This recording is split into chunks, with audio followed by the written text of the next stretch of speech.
Hello and welcome. It's Soul Sunday. Hello, everybody. Hello, ProStar, Sycophant, Cody, Zebus, Varus, Dice God, Anubis, Blood, Sinjin. Brad Rift, thank you very much for the 7 months. Incredibly kind of you, brother. Thanks for sticking around for more than half a year. I really appreciate it, my man. Good evening to you as well. So, interesting thing today. I want to make some stuff in Foundry, sort of use this little spark of inspiration that I got. And then we'll move right over to map making, keep working on Eliand. I think we've been chipping away at Eliand pretty well. It's just that these town maps usually always take a little bit of time.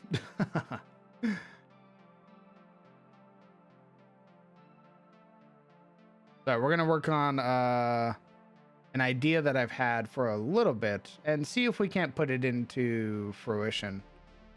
Get like a better idea of it and how it might function and work. And go from there. It's up, but okay. All right, Varus.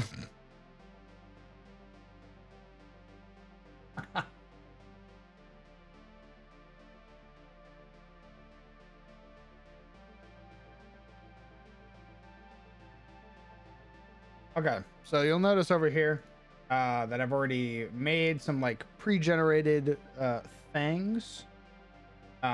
This is the idea that I have, right? There are creatures in the world that generally when they die, they don't leave behind something. Or if they do, it's a weird misshapen body, right? Things that come to mind are usually aberrations, weird otherworldly beings, or things that are influenced by the other realms that generally don't belong in our material plane. Same thing goes for like wraiths, specters, ghosts, things like that. And I wondered if it wouldn't be more interesting that they leave something behind when they perish. Like, let's say you defeat a wraith. I almost want it to leave behind like a shard or a fragment of its power. And that is usable by things like wizards and sorcerers and more adept magic users to transform that energy into other things. Like using it to craft magic items, for example. Like, yeah, you killed a wraith and it dropped a necrotic soul shard. You take that necrotic soul shard to a wizard, and the wizard is going to be able to transform it into like something related to the wraith. Even if it's like a potion, they can make something from the soul shard or the soul gem into something useful for you.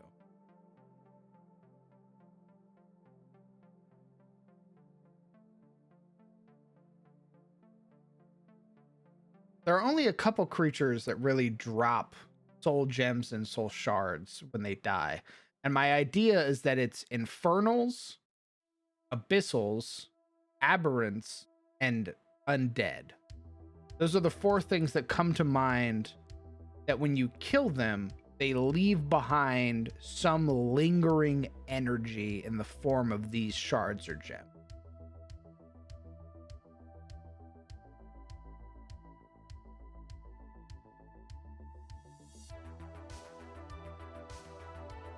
So let's say that the party is traveling and they kill a gibbering mouther, right? I think a gibbering mouther is an aberration. They destroy it, and because the gibbering mouther is an entity possessing energy from another realm, when it dies, it leaves behind this fragment of its energy or its power in the material plane. That energy can then be harnessed by an adept magic user, or it's a tangible thing left on the ground.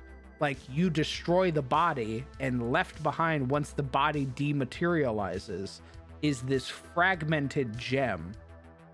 You pick it up, you take it, it has the power of this entity within it. You take it to a wizard, and the wizard goes, oh, this is the energy of a gibbering mouther. Let me take this, and I will craft you a magic item from it.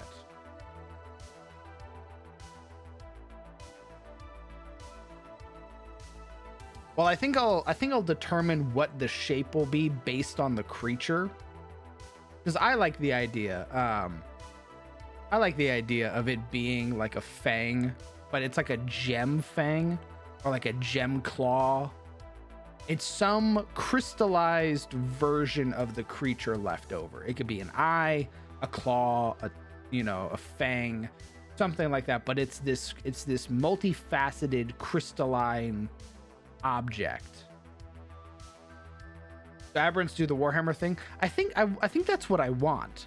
I think aberrants, undead, fiends, and abyssals, when you kill them, they sort of dematerialize, so to speak.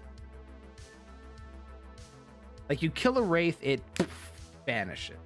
You kill a ghoul, and a ghoul does the same thing. It's this slow sort of like almost becoming incorporeal.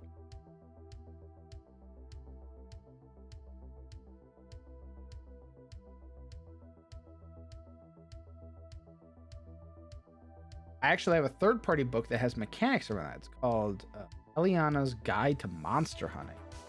Ooh, give me a moment. Let me look that up.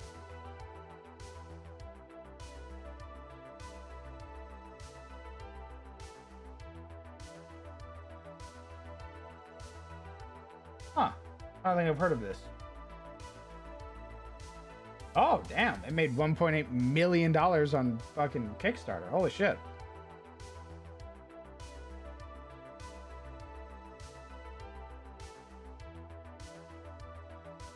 So it's an object that has that are impacted by type of energy ideation. I think that's a good way to put it. I think leaving behind an ashes wouldn't be bad either. Sort of leaving like a silhouette of the corpse. Like it crumbles into dust, and sifting through the dust, you find this energy shard.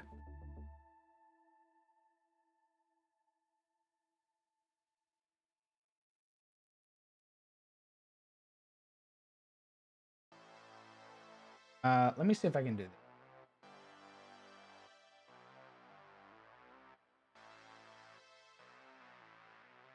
Nice. So this is one of my card templates, right? I use this for uncommon magic items as denoted by a 6 at the top. I think using these, something like this, would be a good fragment.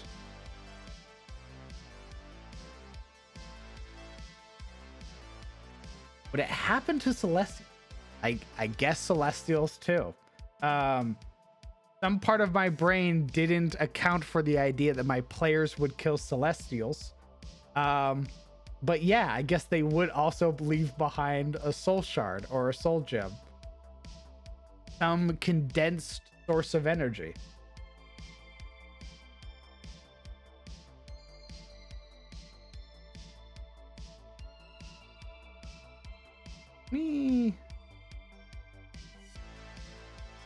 Let me look for a couple more images within my catalog real quick. We'll add these as well.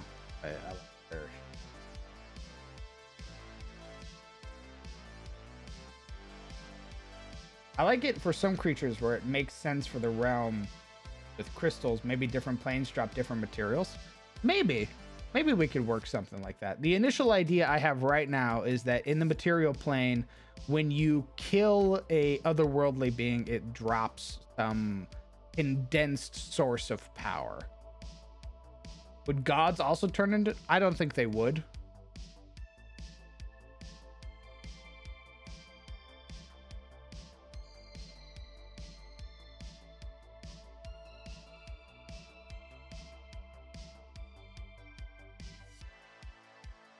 Would main roamers also? I don't think they would. I don't think main roamers. I don't think if you killed a human, they would drop an energy shard. I think it's only gonna be other realm creatures. Yeah, you leave meat behind. Giants, plants, humanoids, monstrosities. When you kill them, they leave their giblets on the ground.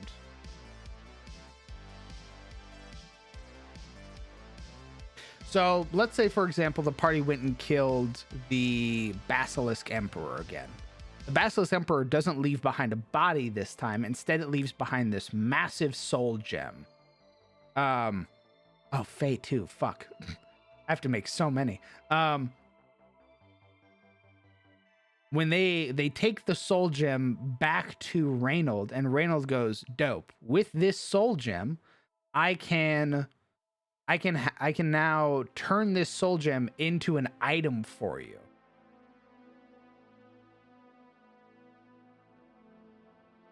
Like, I can channel the energy from this and put it into the breastplate. I can channel the energy from this and put it into the sword. And I can channel the energy from this before it's completely spent to make you your falchion. Like, I can take all of this energy because of such a powerful soul was in it that I can take it and put it into other magic items. Or instead of a crystal, you could have them go for the actual ash, something like harvesting a nuclear shadow. Ooh, like a Hiroshima ghost. Maybe. I really like the idea of gems though.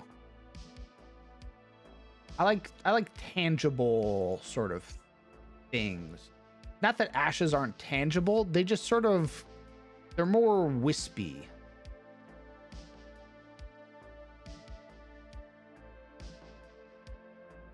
Rip cart cargo upgrades. Also the storage of no aberrant bodies. What do you mean, Varys?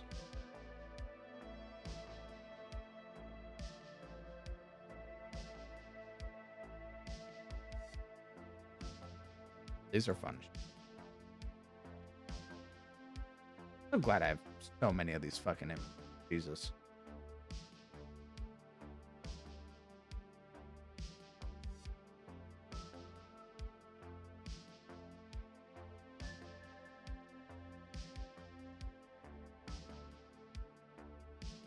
No, we'll just add all of them.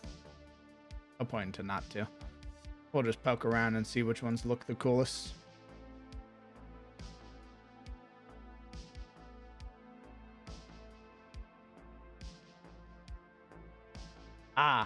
Yeah, I mean, that ended up being more of a burden than it was actually fun, I feel like. Because if I'm like, yeah, you have to get the body back within 4 days' time,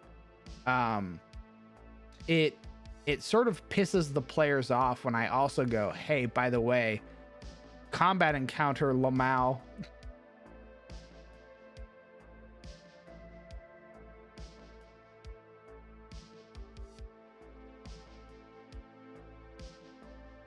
Hello? Hello? Hello? What? What's up, hon? Why do you sound so different? Because I'm on my laptop. Can you hear me? Is it bad? It's a little crunchy. What? Okay, hold on. You also don't sound like you at all. I didn't hack the account, I swear.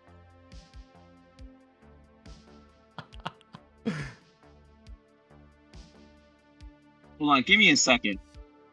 Take your time.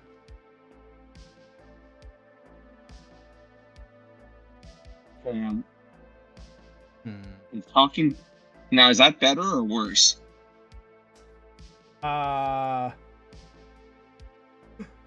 It's about the same. Oh, okay. I know what to do. Hold on. All right. You literally do not sound like yourself at all, by the way. Okay, what about this?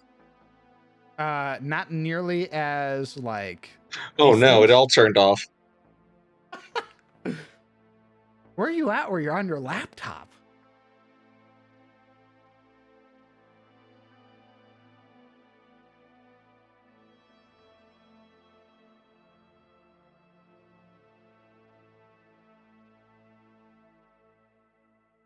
Oh, he died. Let's see. I need to double check my Foundry room. See what I use for this other one. I have all of my items here. Those are the gems I use. Unique items. Okay, what did I use for that item then?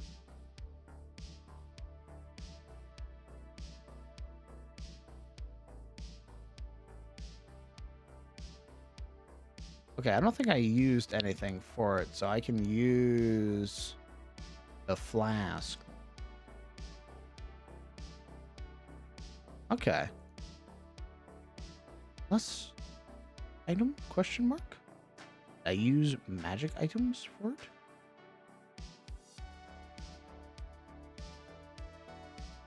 It would be trinkets.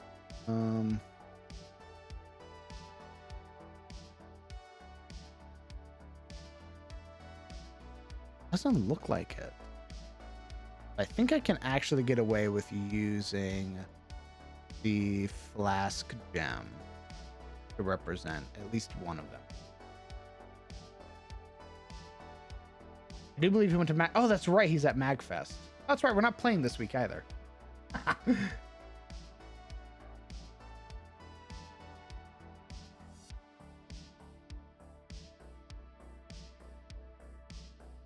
I love the idea of a mechanic harvesting parts and getting them back as part of hunting. I mean, Mortal.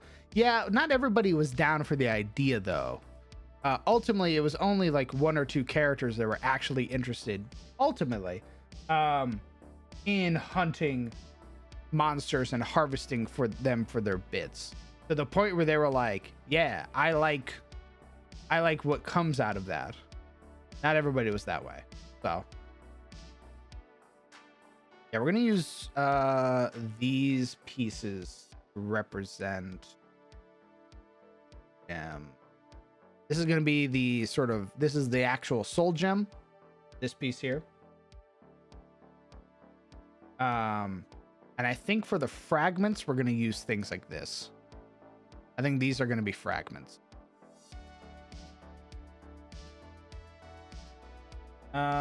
So my first one is an abyssal soul shard. So we're gonna use that teal color. We're gonna use this one for the soul shard. We're gonna make it make it 650. So it sits right in the center. Up.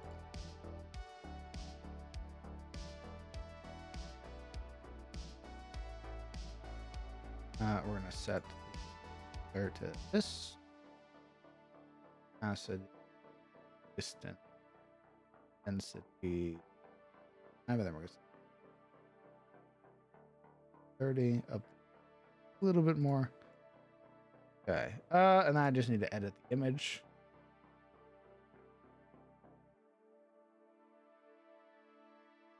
Okay. This is my only test. Hey, what's up? Hey, what's up, brother? How you enjoy MagFest? I am at MagFest. That's why I sound like shit. Yeah, chat was like, "Oh, he's at MagFest." That's why I was like, "Oh, fuck, I forgot." Yeah. No, I just hijacked this little guy's computer. So but it's me. It's Brett. No, I promise. Nice. I mean, honestly, you really do not sound like yourself. Like for a moment, I thought you were a different friend of mine. I was like, I don't remember giving them permission for this Discord. Holy shit.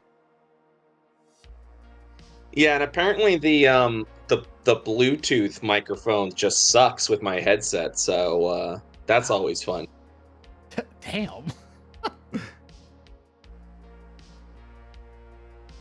I think I have to cut out the shadow. I hope not. So yeah, it's a crunchier version of me today. My apologies. It's all good, brother. As long as your chat can can fucking handle it. We're just working on some soul gem ideas and doing on in the back of my brain. I think we're actually gonna lower. Just want to give it a subtle. We were all like, shit, Mike, who dis? Sorry I didn't bring my $1,000 shotgun microphone with me. Why not? Why aren't you streaming while at MagFest? Why did you do that? Just steal Reynolds? Nah, I don't think I mean, Reynolds might come on a hunt if the hunt is like dangerous enough, right? Like he'd probably be like, okay, you guys are gonna go hunt this thing. I don't need to prepare anything for you, so I'll come with you to hunt this thing if you would. Like if you want my sword, I'll come along and I'll come hunt it with. But understand, by bringing a Slayer along, you're probably going to make it a little bit harder for you to fight this. The Slayers attract all sorts of attention.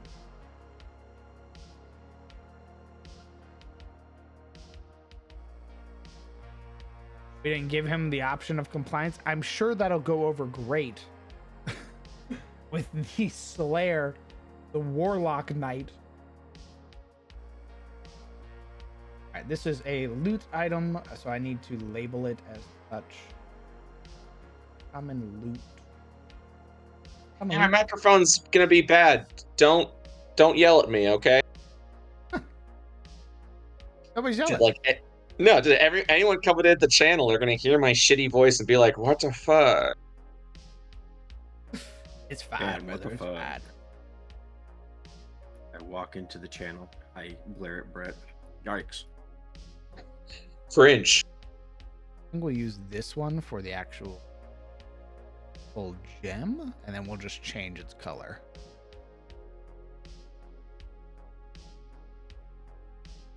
We just need to make it teal one. Gucci.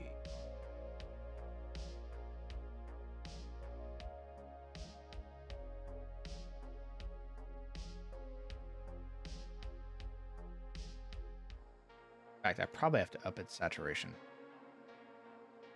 Yeah, it's looking much better. Shadow around it like so, and we'll save it for.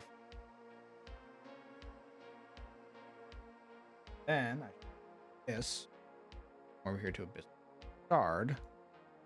Icon, item card, upload. So. Alright, so this is a Abyssal Soul Shard.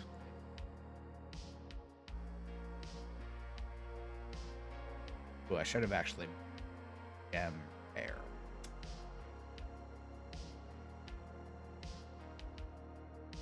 Would the different gems have different shapes depending on their origin? Yeah, I think so. I think it's going to be like color and like shape oriented, honestly. So like Abyssal Soul Shards are completely different from like Aberrant Soul. Aberrant Soul Shards are probably more purple or pink, while Abyssal are very teal or blue. They possess that color of the current. All right, I must be off once again, but I wanted to say howdy and good luck with your stream today. Howdy, brother. I hope you enjoy MagFest. It's the MagFest is over. It's done. I'm flying back tomorrow morning. Oh God. Okay. Well, I hope you have a safe flight. Thank you. Bye bye. Bye bye.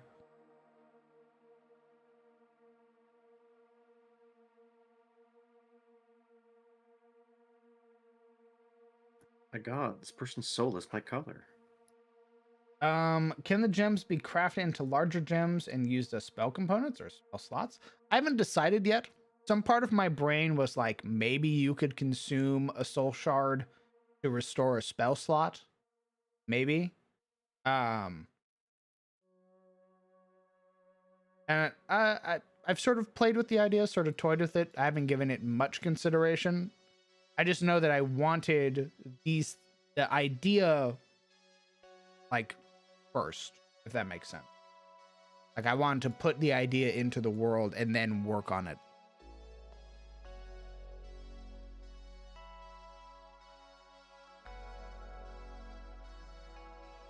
What's up, Dark? Hey, what up? It's me, the dork. Next would be, let's do an Infernal. Red one. Yeah, we use the fire one. Perfect.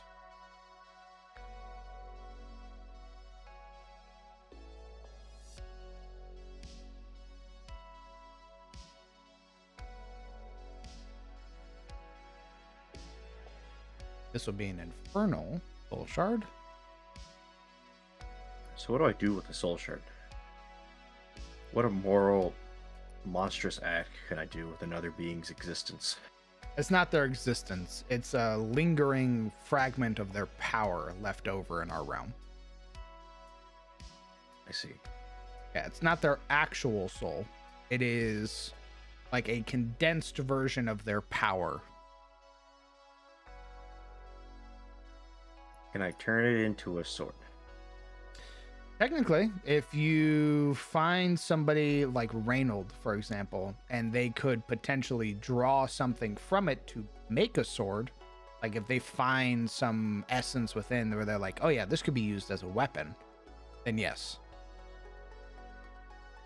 The use of each soul fragment and soul gem is sort of completely different. Like the Emperor's soul, for example, could be used to make weapons. He could make the Soul Stealer falchion and shit like that.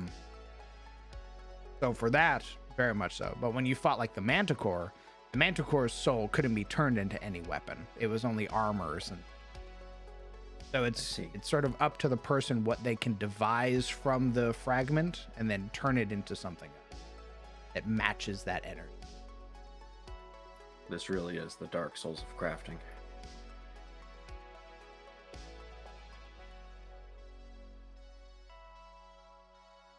I guess this is our apostles.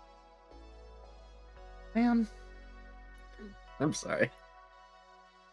Fuck. I mean, it's still a good God damn idea. it. It's still a good idea.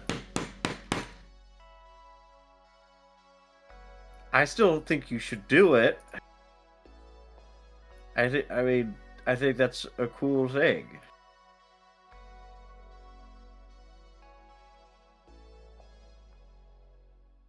I hate it here. Sorry. I'll shut up now.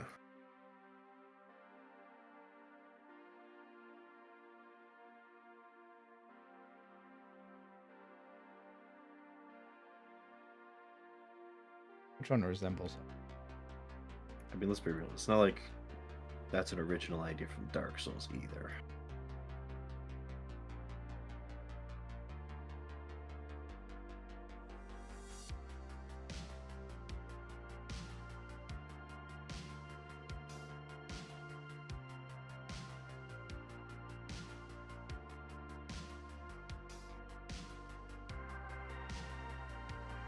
I guess we'll use this one for Undeath.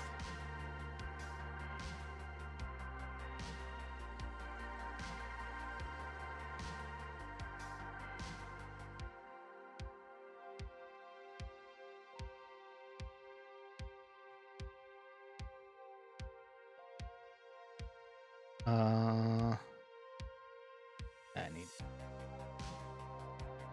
What would be? I'd be a good aberrant. Aberrants die. You don't want Oh. aberrant. What the fuck? Why not? They're sick. Oh, you're thinking of demons. Aberrant are things like the Nightmare Manticore and Gibbering Mouther. And... What up? Oh, I see.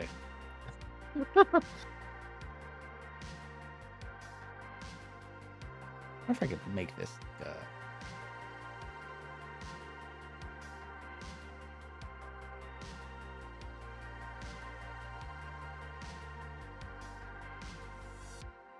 guess I could technically. Saturation.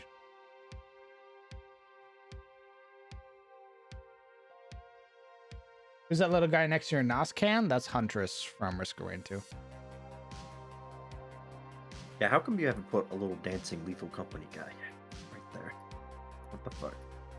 It's because I'm lazy. You gotta put him in the orb before he's doing a little dance. Bastard.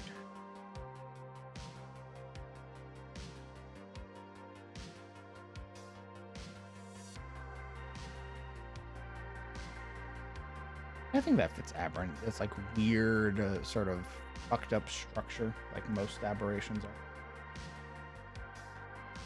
The story laid out for a realm I've been crafting where the land is rich in minerals that can be infused with magic. Used in such a way, it doesn't really work with my new magic system. Sounds like the image training in Hunter x Hunter for making Nen ability. This is from a soul shard into. Oh. I think that'll probably be the next anime. I've been told to watch it.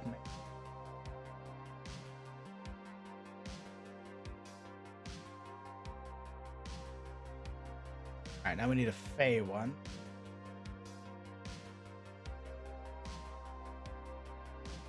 Actually, Celestial one real quick. I already. Easiest part. Likelihood of my players killing a Celestial is very rare, but because Kieran brought it up, I am now afraid and forced to make one. In what game is she going to kill an angel? Great question. I was like, yeah, aberrations, demons, infernal, like undead. And she's like, what about celestials? And I went, what?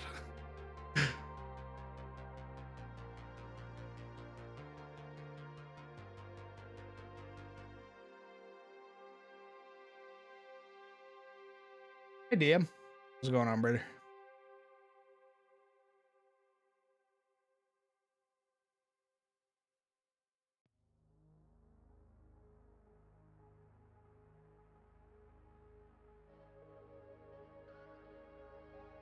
Try to give it like a perfect.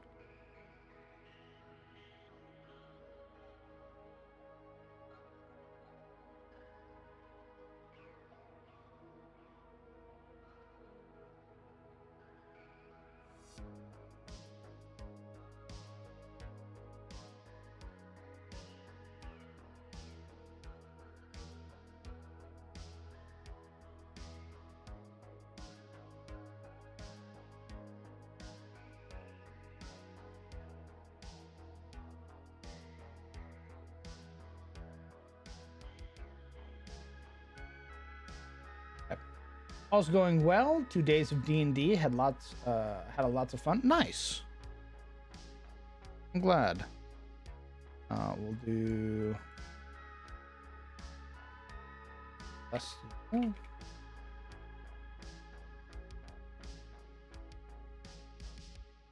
And we'll do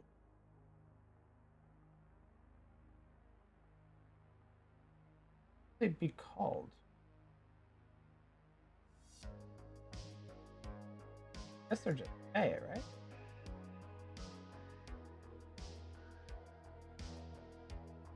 Yeah, they're just Fey. And so it'd be Fey Soul Shard.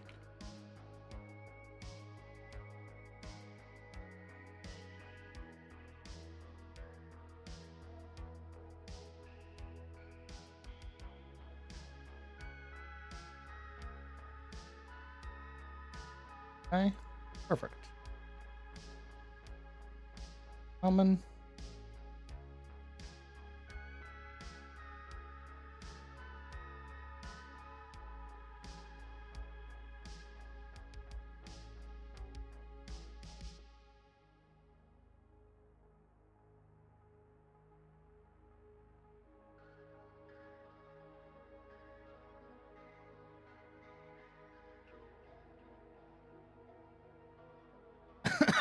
I want to give them a value as well because I think even if you couldn't craft something from it, I think wizards and like other magic users would want to buy them.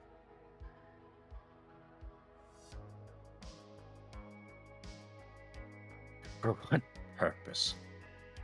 I squint. Well, there's still the idea that I've been toying with is that you could use them to like regain spell slots and shit. Or potentially like use them in lieu of components. Or do them to do something quirky. Like use it in the sense that you could temporarily use some magic that's not like an actual spell. So like if you wanted to like, as a fucking weird example, let's say you want to harvest your field. There isn't a spell that's like harvest field, first level spell. But if you channeled intent behind it and like consumed soul shards, you could potentially manifest that power temporarily.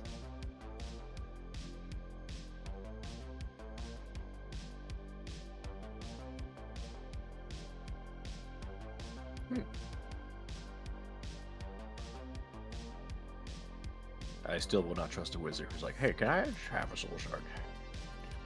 It would be you going and selling it to them, not them being like, hey. You mean it's not the funny head wizard guy who rolls up? I mean, you'll probably run into guys like that who are like, hey, I have a job for you. I need you to collect, pulls out watch, looks at watch, 15 infernal soul shards for me, please. Oh. Did you consume one to use an ability of the creature it came from? I don't know about that. Just because there are a lot of abilities that players should not get. Oh yeah, like what? Like petrify. What do you mean? What do you mean? Come on. I'll pick one petrify, please.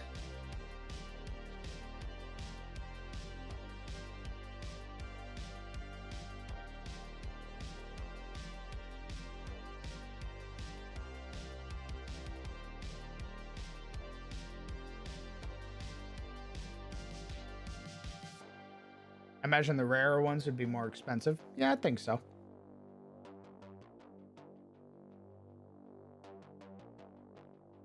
I could see each having a list of crafting consumables to make. Like making a fire resistance potion out of an infernal shard. I could as well.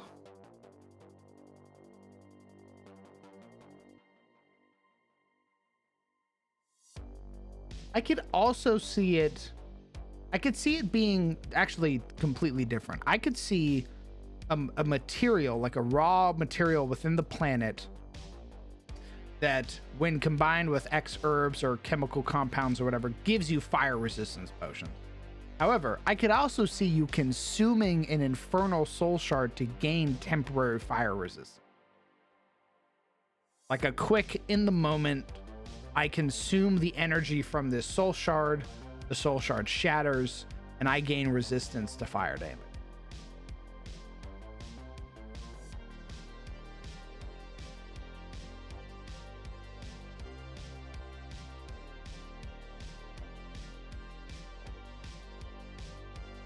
The thing is that I don't want every monster, like if you're fighting 15 aberrations, I don't want there to be 15 aberrant soul shards. I think it'll be sort of random if a creature drops one. Like if it was powerful enough that the energy wasn't immediately dispersed but sort of coalesced into this shard or fragment or gem. So yeah, you killed 15 aberrations, but only 2 of them dropped soul shards.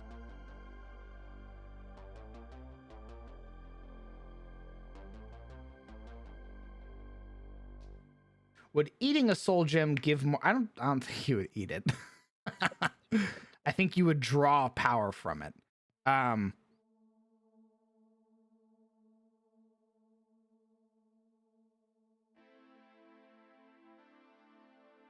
mean, a demon would eat it. Yeah, well, demons aren't. A demon isn't a normal person. They're not a what, DM?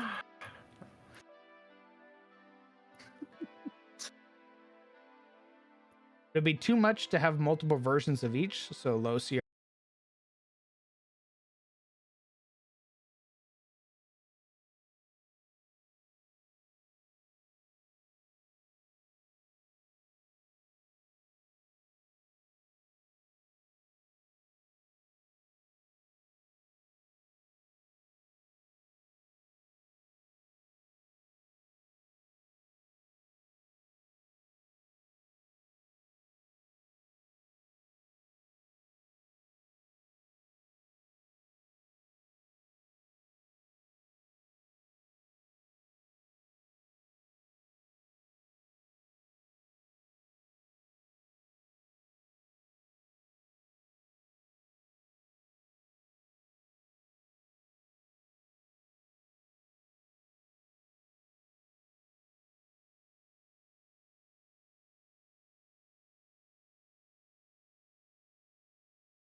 I eat the forbidden Jolly Rancher. I'm gonna like the assume cat. something bad. It's like the cat chewing.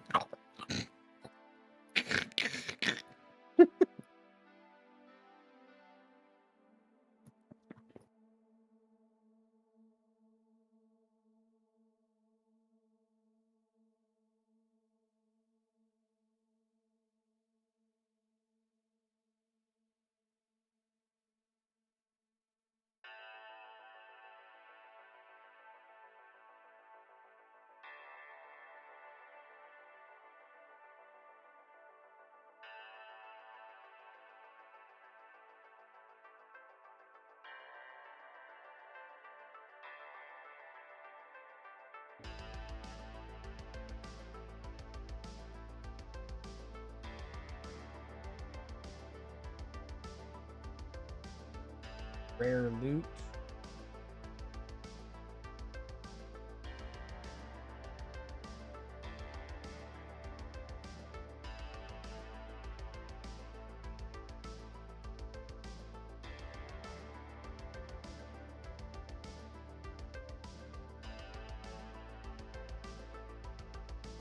Rare loot.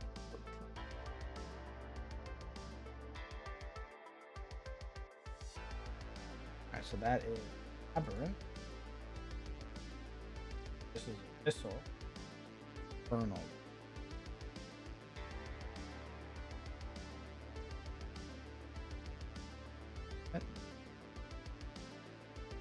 bit more red if possible.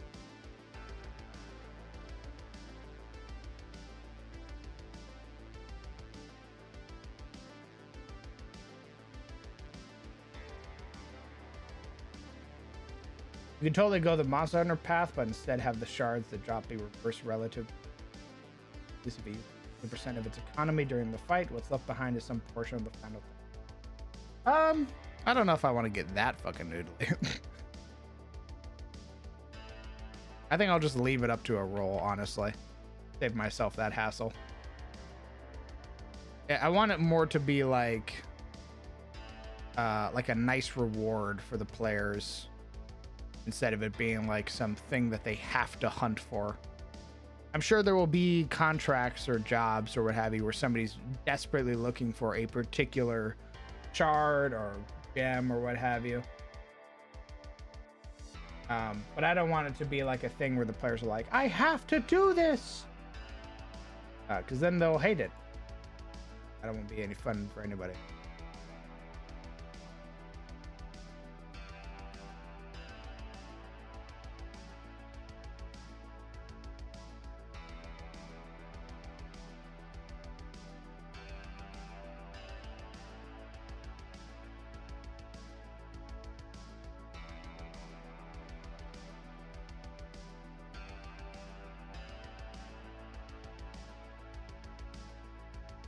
You can make it a guaranteed drop for big monsters. Well, I plan on doing like certain monsters will just absolutely drop. Like bosses, if it's an aberration or something like that, it's probably 9 times out of 10 going to drop its soul gem.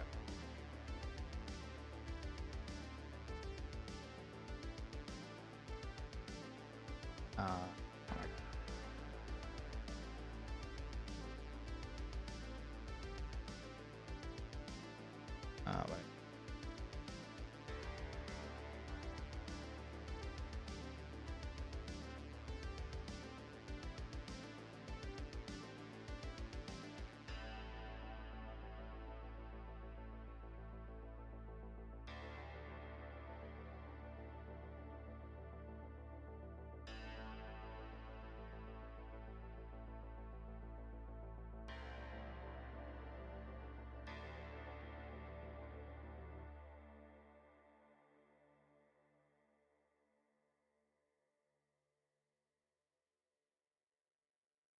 Okay.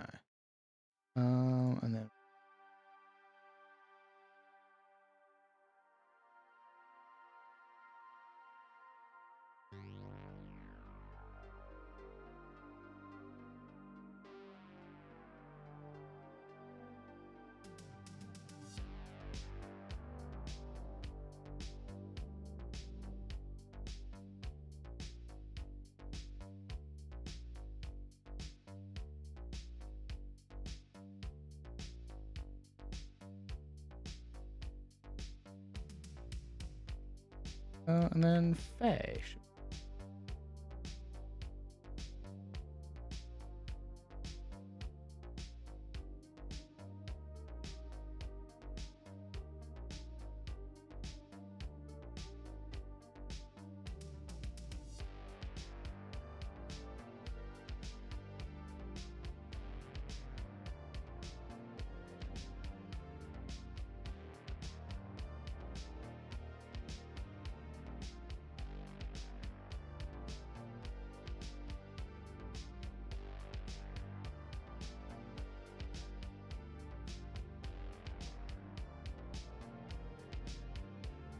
Okay, so we have an Abyssal Soul Shard here on the right.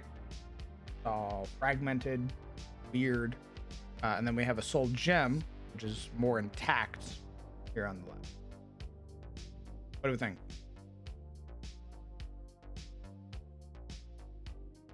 Very ethereal. It also has the funny haha color. Yeah, the Abyss color. That's what I said. The funny haha color.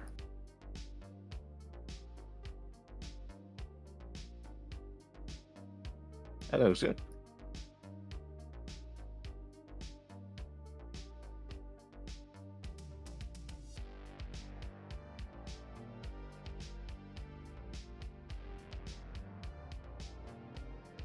This would be Infernal.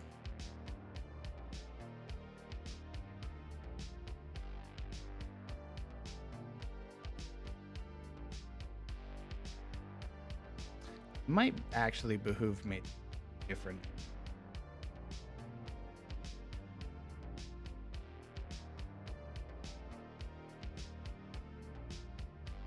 I fucked up. Okay, guys. They're not actual souls. It's not the soul of the creature that you killed. It is their power left over. It's not them. It's like an echo of their energy. So not fucked up at all. It'd be weird because I could see somebody more proficient at spellcasting channeling energy from your necklace and using that power against you type deal. If it's not a soul, I don't want to call it power gem, which is what? No. why it's called a soul gem. I was actually thinking just calling it an echo.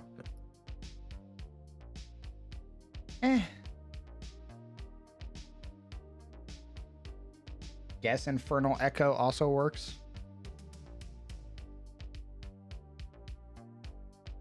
I just saw a firearm system where an 8,000 GP weapon deals 20 d6. Is it a cannon? The nuke.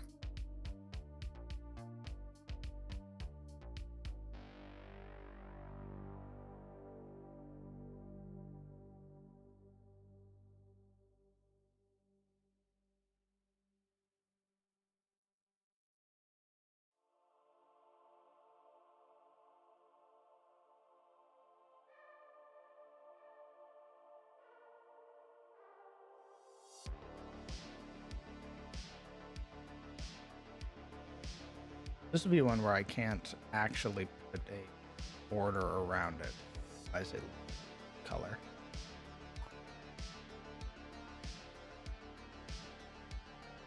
Ooh.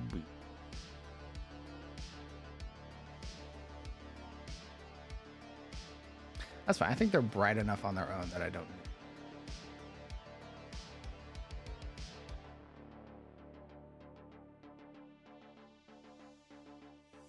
It's the crystallized organ that helped its producing their various abilities.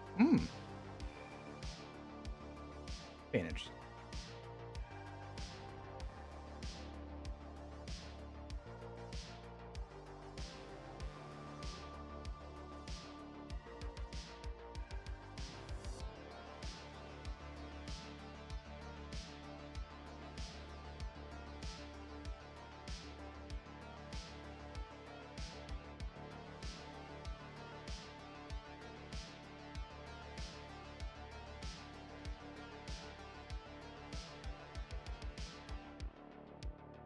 Dance, Whistle, Infernal.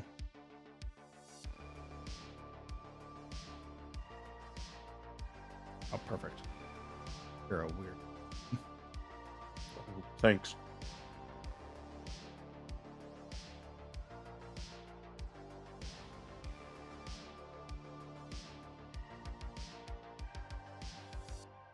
It's truly a shit show. Jesus. We're making vestiges of power left over when you kill a character, generally a creature. It's an anti-material rifle. I mean, depending on the setting.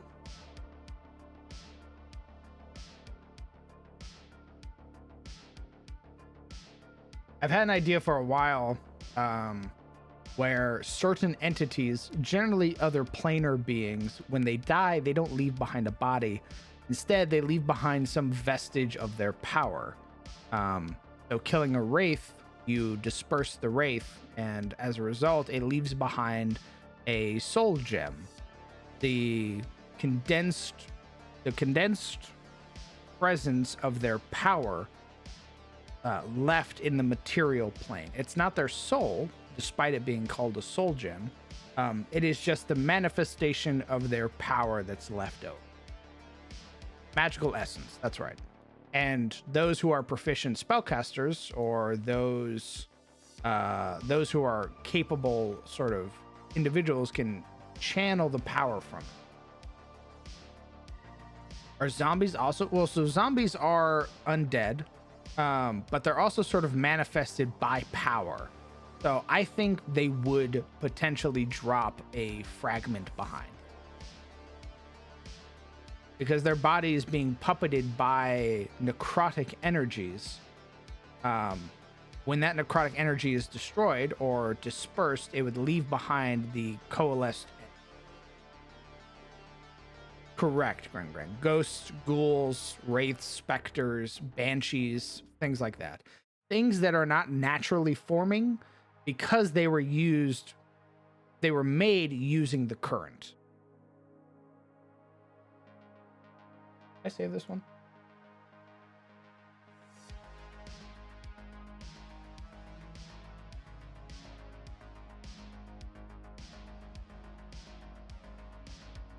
I did not. Okay.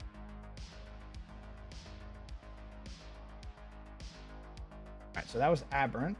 We need undead now.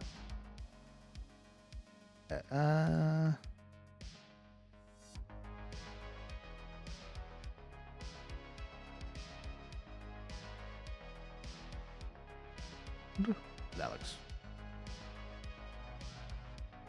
spooky. Spooky. Do you drop anything, Crown, if you died?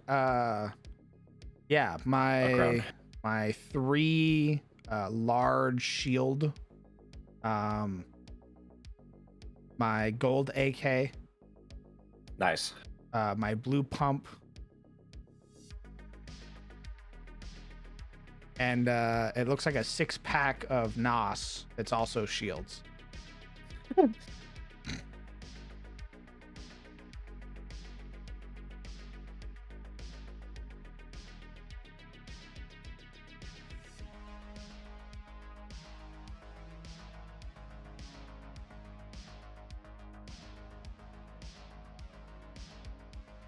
Yankee casually proving to be the biggest assholes in this game to fight.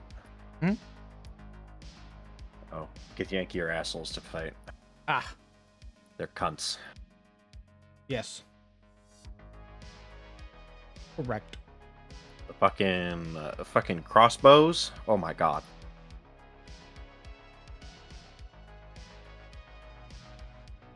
Legendary cane? It's not legendary. You'll just get a gray cane when it falls on the What ground. the fuck? Nuh-uh, it's custom made. What are you talking about?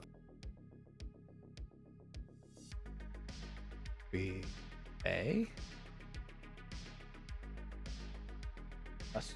Are you world building? Yes, I am. 01.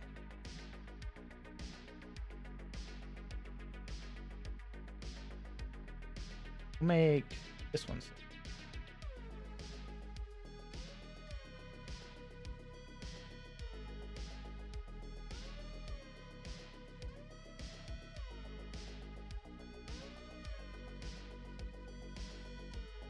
I mean, what if I use?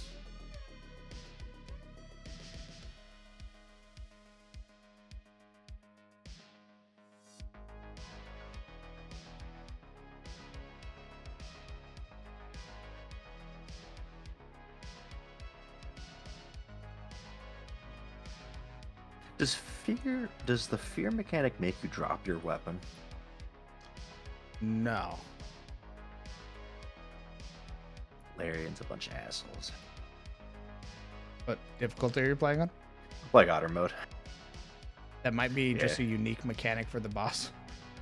She had so what she did was the commander that you meet, the Githyanki commander. Mhm. Was like, give me the Rubik's cube.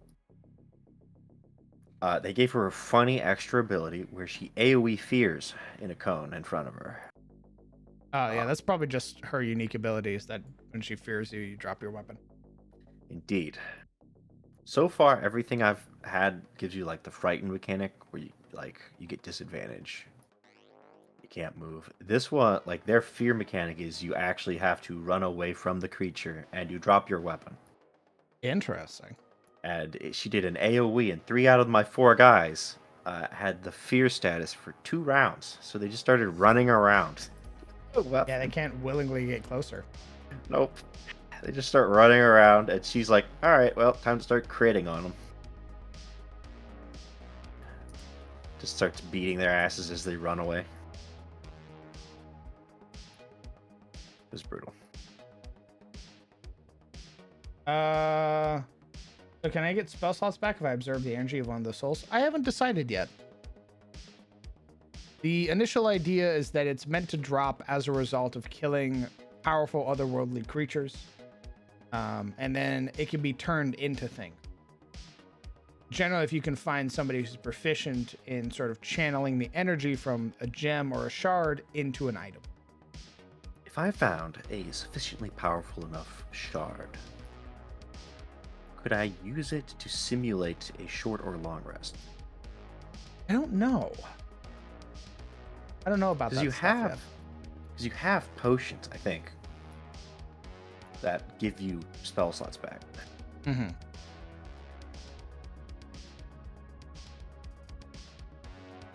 I think it'd be needed as like an option, because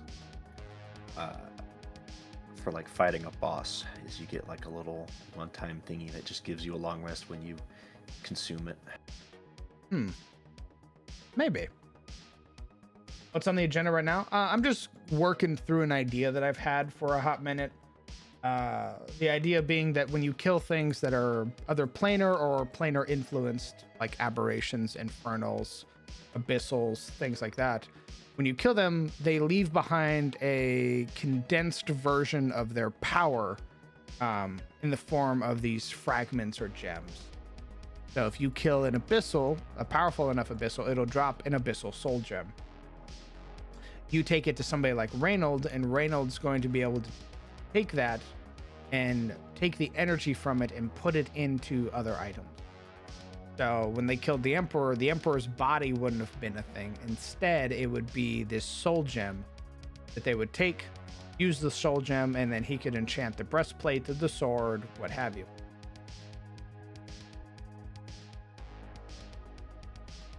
Jory, what is going on, brother? Thank you for the raid. Got me in the middle of making some weird magic items.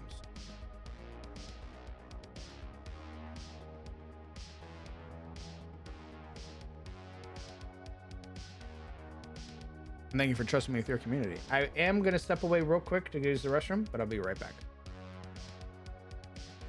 All right. Also, take care, Verse.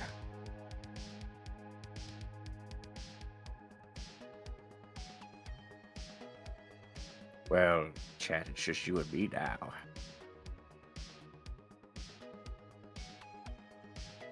We could talk about anything.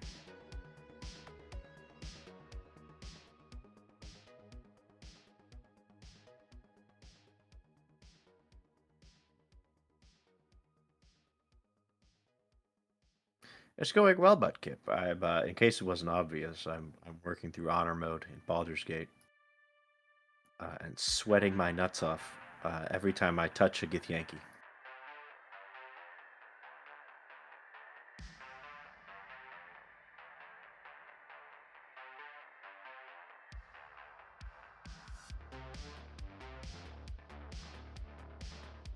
When am I getting a talking PNG for streams and stuff? I have no idea. I'd have to find out how to do that. Who to talk to as far as getting a PNG. Is that my way of saying you like Gith? I mean, I like Lae'zel.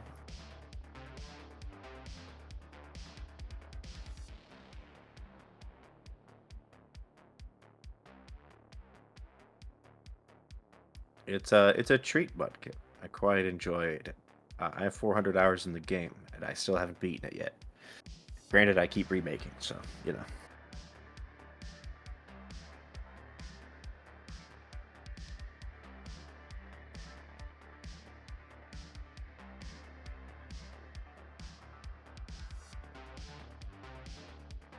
The three-pronged eye? Yeah, probably. And hello, Stella. You know a thing or two about PNGs? Very neat. I'll probably have to learn how to use OBS first. Because I'm still using it. Still using Twitch Studios. Just because it's easy.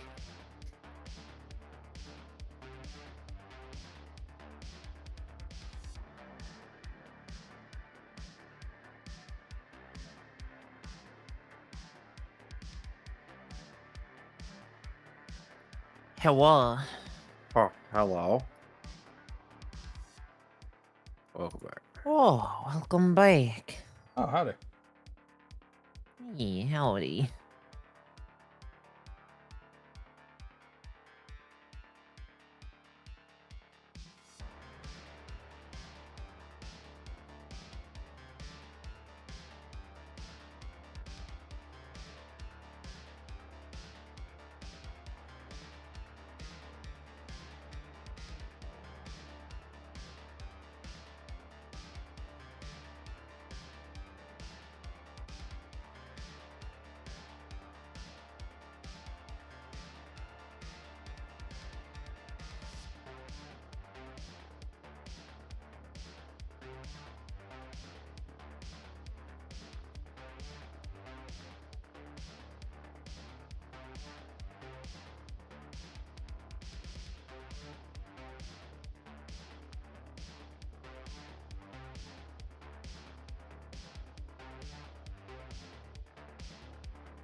So these essence slash soul gems, do all non-Adis natives drop them?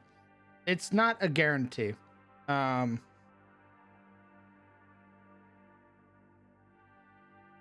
not on the playlist? Oh, I thought I put 75 on the playlist. My bad, homie. It's sort of random if you'll get one or not. Soul shards and gems in particular are like you killed a ghost and the ghost dropped one, right? But you could kill 15 ghosts and never see one, right?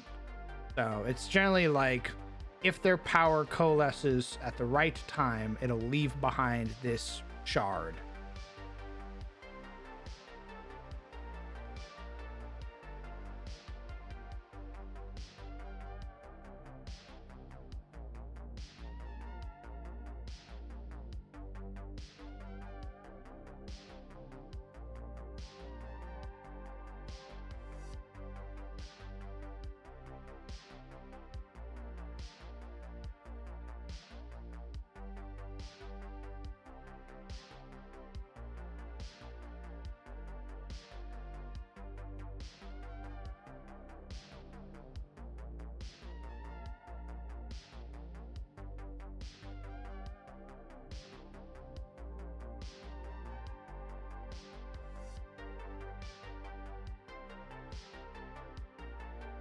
I meant like, do they non-natives drop them? Yeah. Like humanoids, giants, plants, monstrosities, they don't drop soul shard.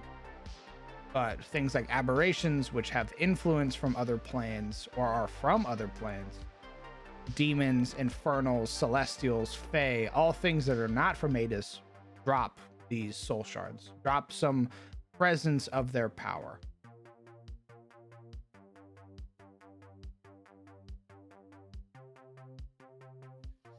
Definitely makes for a cool little surprise every now and again. Indeed.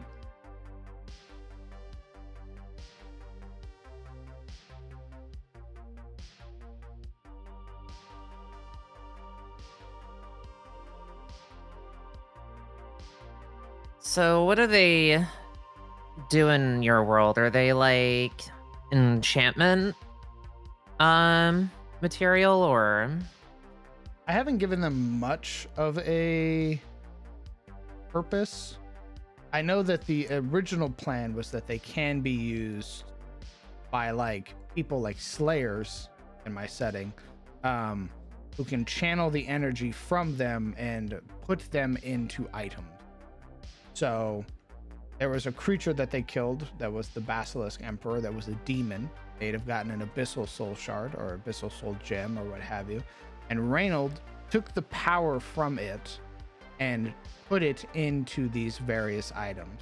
So he could draw upon the power of this shard and be like, I can use the energy from this to make a leeching sword. When you hit with it, it draws life from its opponent. That's something that I can make from this shard. I can also make a breastplate that that cleanses poisons and blight.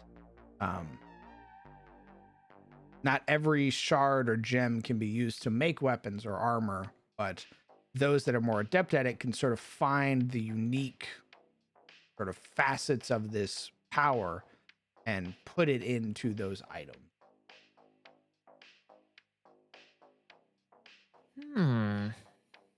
I dig it. That's super super awesome. And also, if they're, not something that they can get every time, it lowers the amount of those kind of items floating around.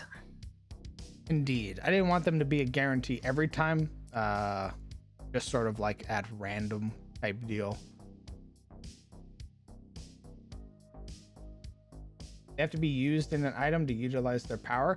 That was another part that I hadn't really considered, is if you can use it for other things. An idea that I had was you could use it in lieu of a spell slot to make a spell that doesn't exist. The example I gave was, let's say you're a farmer who has some proficiency in spell casting. You don't have a spell that's like harvest, right? But you could potentially channel the energy from a soul shard to temporarily create a power that would let you harvest your field. You don't have the spell. It's not something that you can record or write down. But in that moment, you sort of will the power into existence and drain the power from the shard. And once you do so, the shard's power is gone, but you've harvested your field.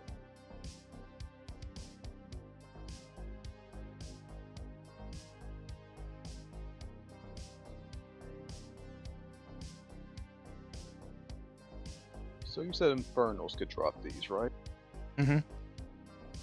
Could a player character Tiefling drop one of those if they died? No, and like you're a human.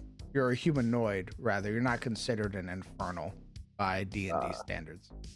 Okay.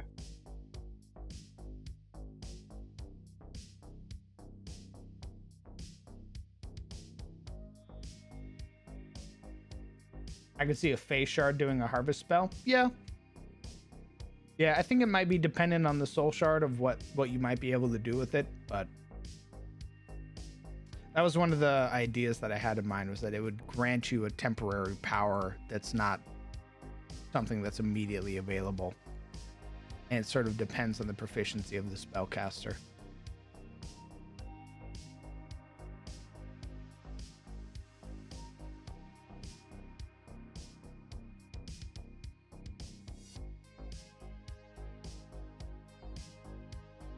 I want them also to be sellable. Like, I want somebody to be able to, if they get enough of these or if they have any, they can sell them to like spellcasters or weirdos in town who'd be willing to buy them and sort of pay money for them.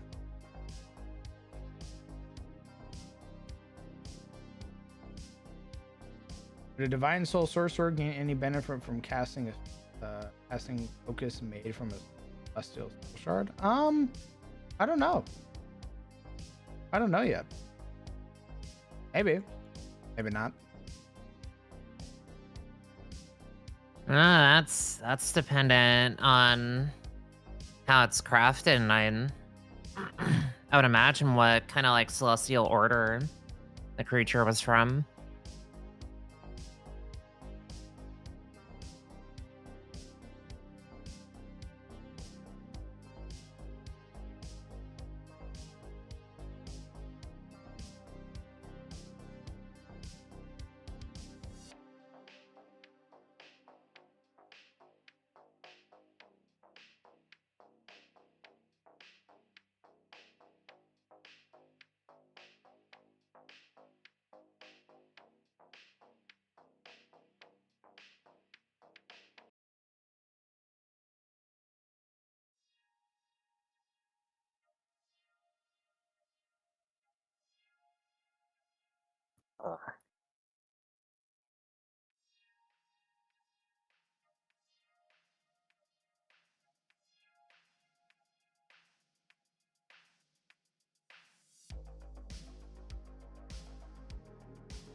Minecraft mob farm.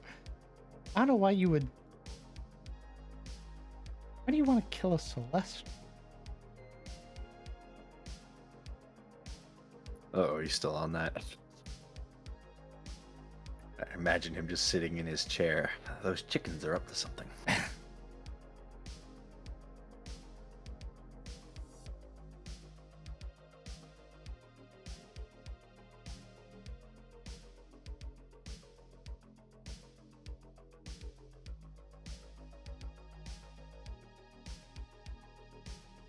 Ooh, Vinny might have a point. If you killed a Celestial, could you make a Warforged out of it?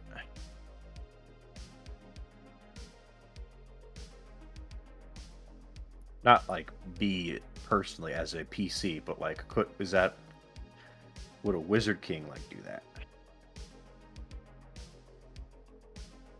I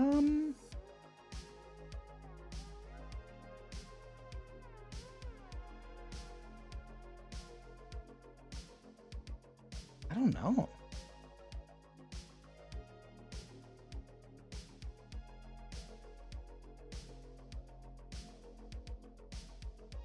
I honestly don't know.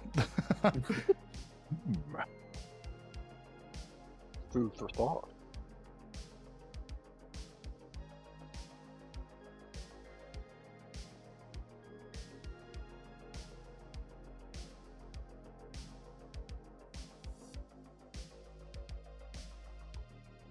I can't think of any other reason why you just want to murder a Celestial.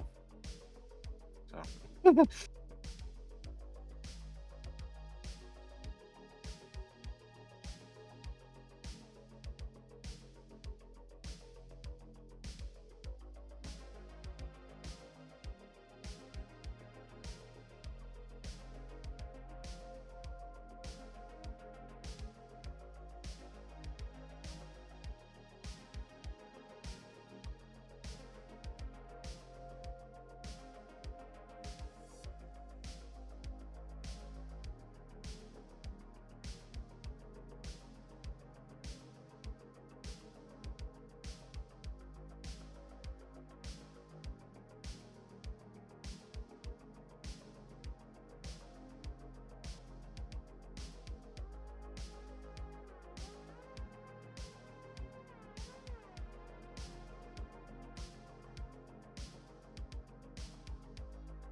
I think it'll depend on the particular member of Victim Taurus that sees a person on Adis using an Infernal Soul Shard. Because ultimately, again, it's to slay a devil or a demon in perpetuity is it requires something very specific. Even if you just slay their mortal form, their form that's present on the realm, it's not enough to like kill them. You often have to go above and beyond to kill them like fully. So rather, it would just show that you've defeated a devil before and now have some lingering remnant of their power. Ooh.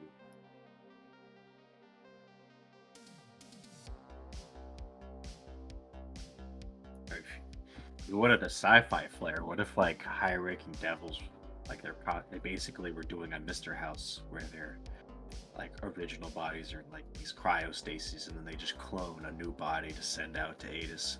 That could work. So in order, like you have to go to their plane to destroy them. Is you have to go to their ship and break their little special cloning. You got to get rid of like the original genetic code. I like that. The in XCOM, they had something similar to that. The aliens that like invade and take over. In the DLC they have War of the Chosen, and the Chosen, spoilers, chat, FYI, if you care, are like, well, they're big. They're these 3 purple, like 8-foot dudes. They all each have their own specialty. They don't like each other. They all work alone. You have one that's like the sniper. The other one's like this melee warrior. The other one's literally a warlock. Eventually, you fight, like you kill them repeatedly, and they just die, and then their body disappears. And they make fun of you on the radio a lot. They don't ever shut up. I don't know why. But the way you eventually kill them is you go to where basically this like alien coffin is being held. And when you destroy the coffin, they can't keep essentially coming back. They basically have rejuvenation technology that just brings them back eventually after like a day. Obviously, it's just alien tech. It's not like they explain it, but it'd be cool if there was like, if they basically like save like a copy of their genetic code on like the ship. And that's how devils, besides things like imps and lemurs and shit like that, that they don't care about, but like actual devils, basically one of the privileges you get for getting high enough in the ranks is your genetic code gets put on the ship.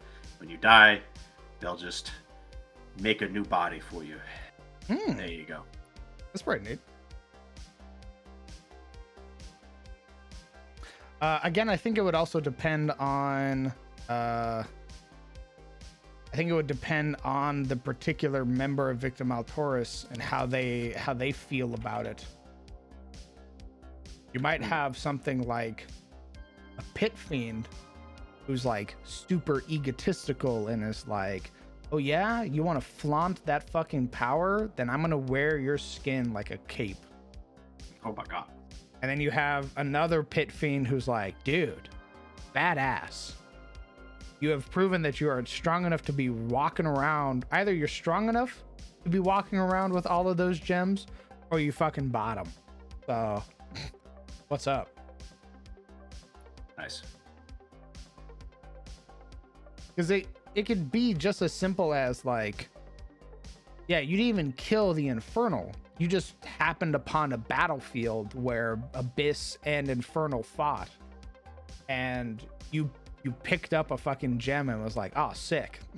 I don't know what the fuck this is, but it's strong. And it's the fragment of a Hellwalker. Nice. Oh. Well, yeah, of course it's 0 to 100 because not every person is the same, and the devils are the same exact way. They're just like humans. You have humans who are completely rational and are willing to listen to you and talk to you, and then you have some who are like, I don't give a fuck, and just swing on you the first instance that they get.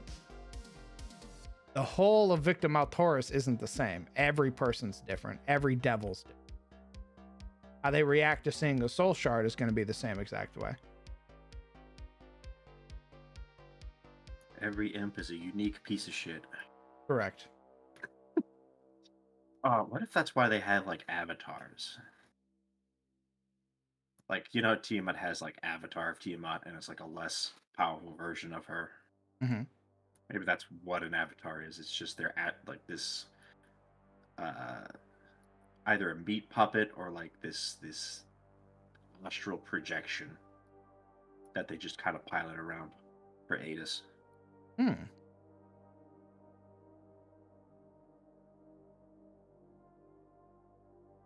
I guess almost like a hologram that can kill you. You can literally just rip your brains out. Yeah.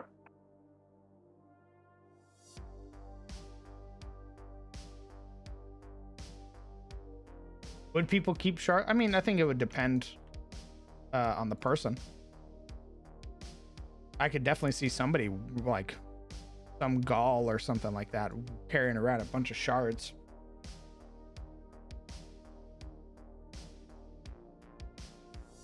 There's that asshole, like this pompous asshole that has like his hilt inlaid with soul shards of the people he's killed. Yeah, probably. I could very much see that.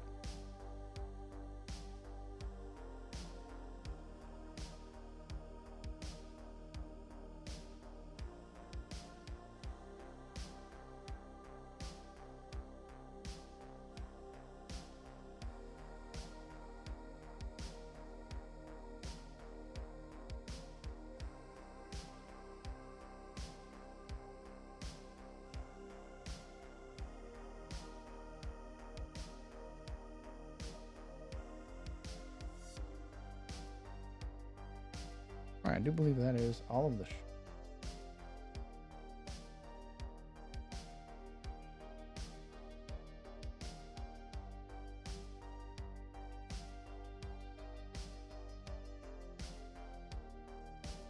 That's also how they probably keep like prominent ill riggers and high-ranking like devils in line. Because if you start cohorting with demons or doing other naughty things, they can just turn you off. I don't think souls or cannon fodder would get that. I think the only time that you would be offered something like that would be if you became an Optio. Optio would probably be the highest rank you would need to become before your soul is put into a machine and then cloned ad nauseum. I think if you're a Legionarius or a Duplicarius and you die in battle, guess what? You served. You served your purpose. But the moment you become an ill rigger is probably the first time that they go, all right, we're plugging you into the matrix. You've proven that you are capable enough to survive and thus worthy of our material.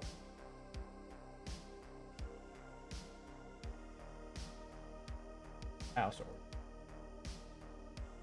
Hungry. I'm making some What you get? chicken because I'm also hungry.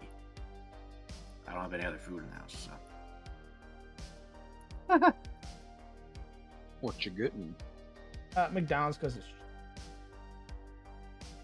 Fair enough.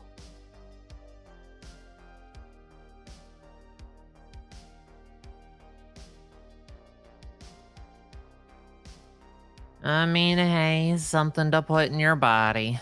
correct.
How's it going, Nick?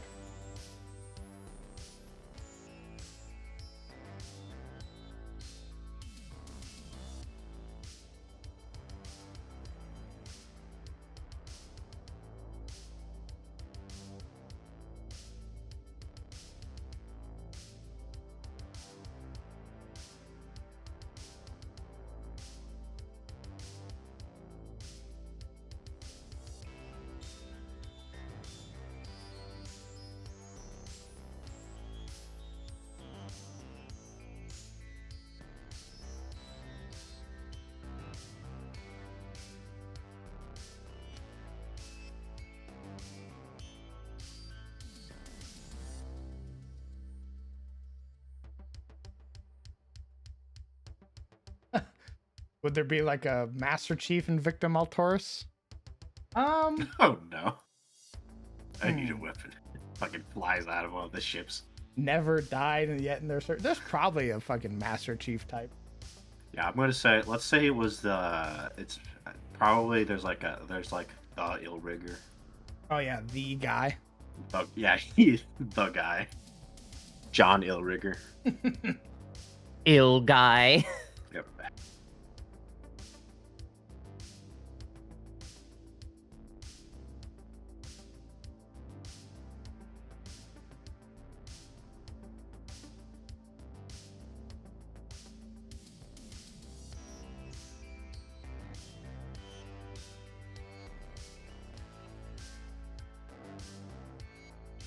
Produced by the defeat of more powerful abyssal creatures, this crystalline gem encapsulates a concentrated essence of their power, representing a formidable source of otherworldly energy.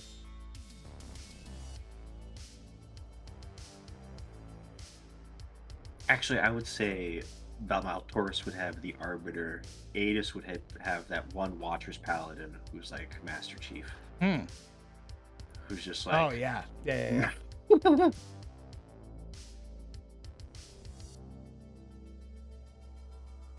He's just fucking pulling apart Hellwalkers and demons. Does not give a shit. Nice. I like that.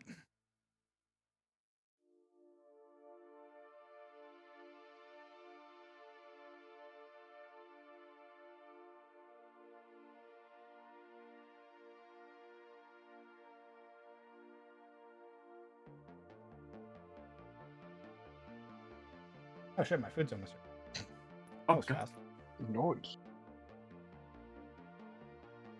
But if they were like a mortal servant and champion of hell, I like the Arbiter idea more, where probably not a servant to Helia, because I don't really think an angel would have it, like a Valkyrie would have a servant. But probably somebody very powerful. Either an OG member of Victim Altaurus or one of the races that was picked up by Victim Altaurus during its conquering of the galaxy. Very Covenant-esque.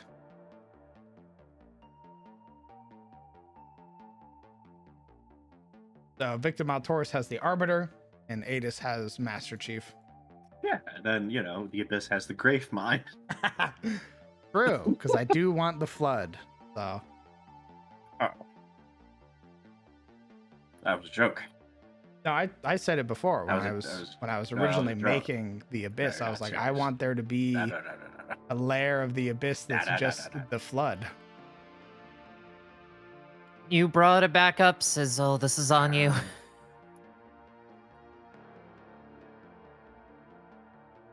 I really need to just stop saying things.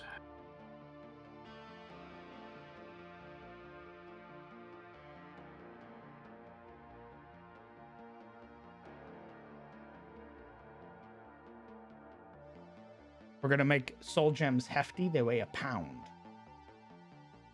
Oh. A pound of flesh.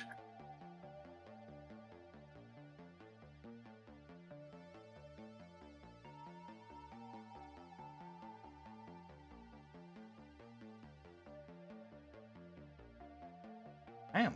Sparks, thank you very much for 25 months. Jesus Christ. Thanks for sticking around for so goddamn long.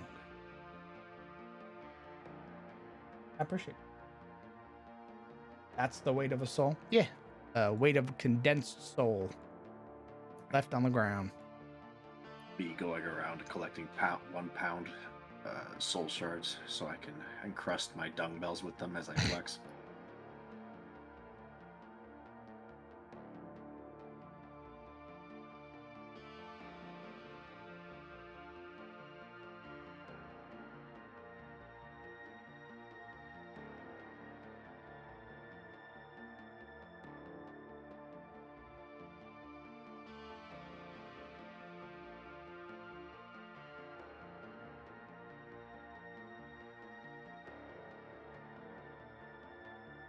Well, the Arbiter position was a position of power, or a position of respect and power, albeit The way you got it was usually because you did something heretical in the covenant, and then it was the way for you to earn your honor again, the chance to travel the great journey.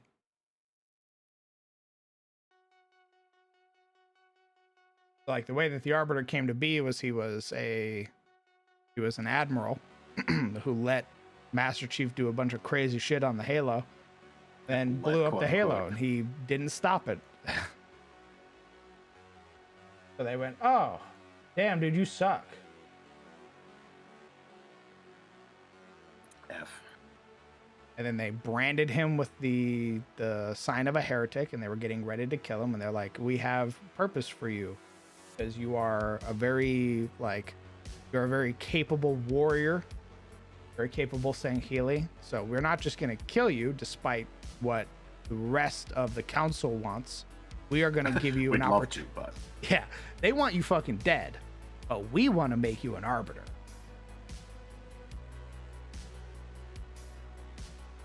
My food's here. All right, I'm gonna go eat my food, and then I'll be back.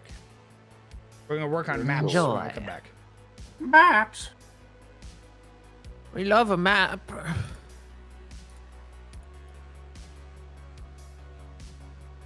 Leave a chat. A map. A map. Food. For those that consume content.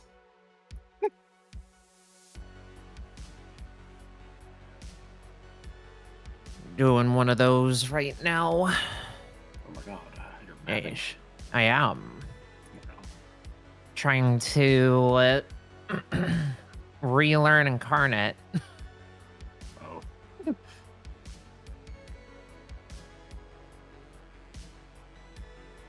Used it once and then my apartment caught fire. So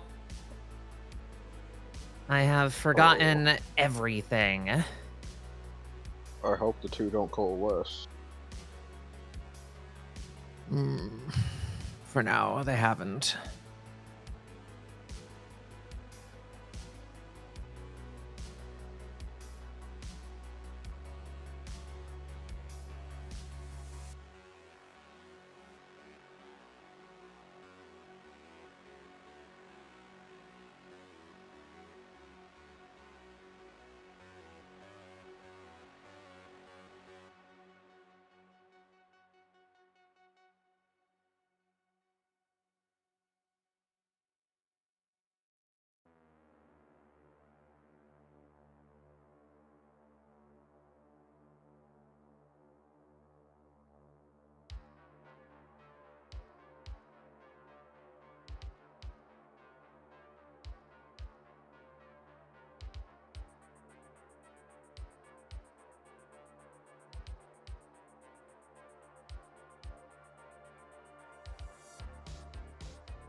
Once I do learn this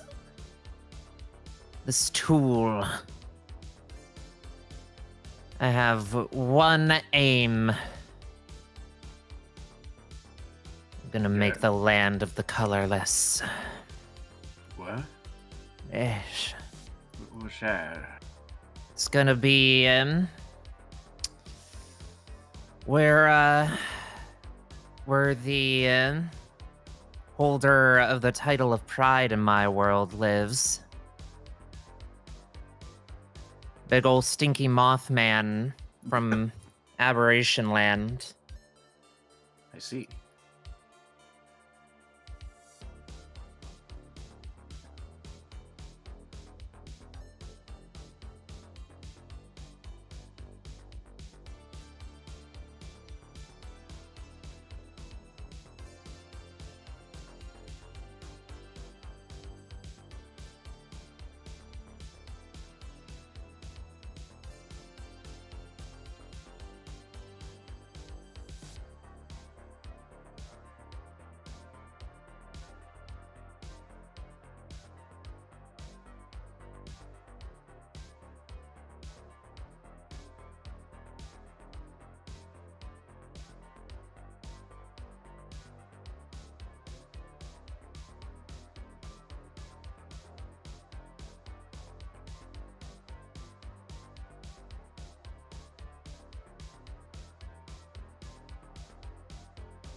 Aw.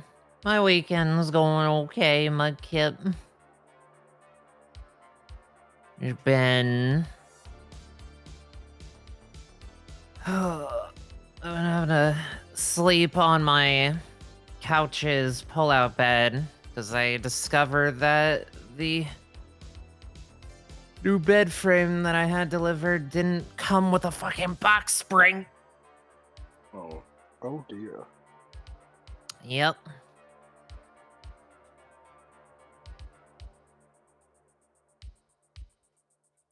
Things are good otherwise. I'm vibing. How's your guys' weekends been?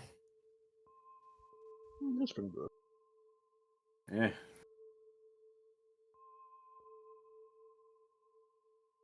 The same.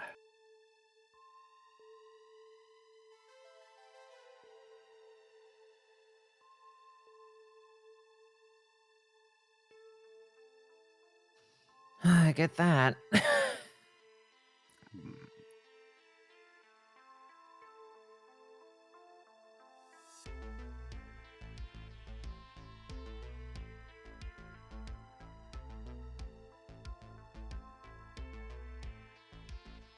Sick? No.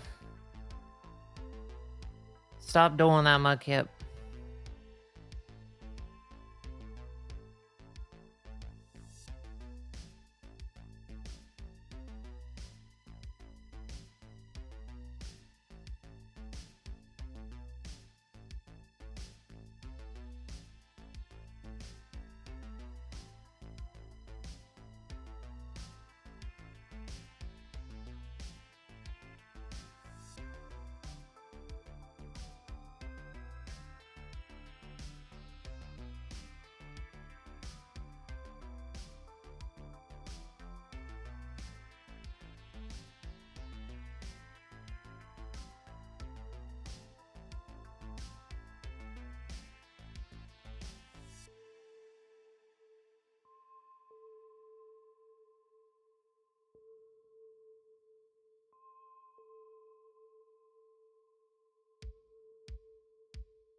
You didn't miss the whole stream, Skullthrone. Trying to go be back eventually. They're schwamping some McDonald's. Delicious.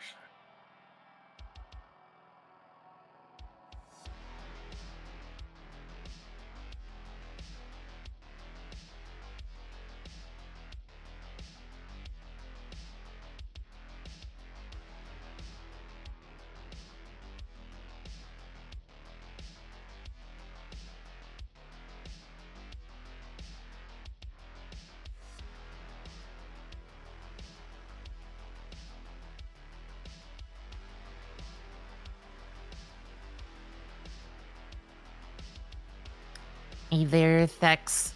Ugh, I hope you're doing well.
I am back.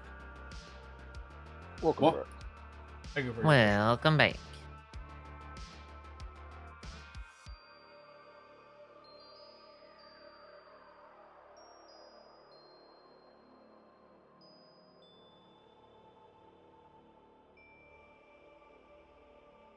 What's going on, Thex? Sorry that your game got canceled.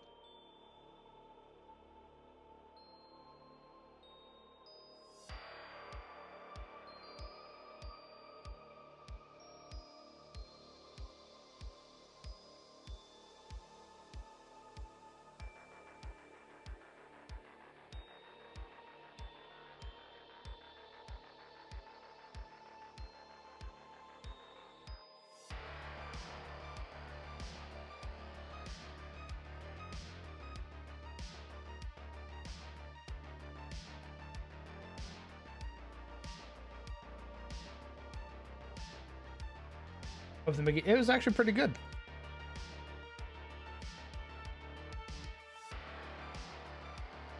No complaints this.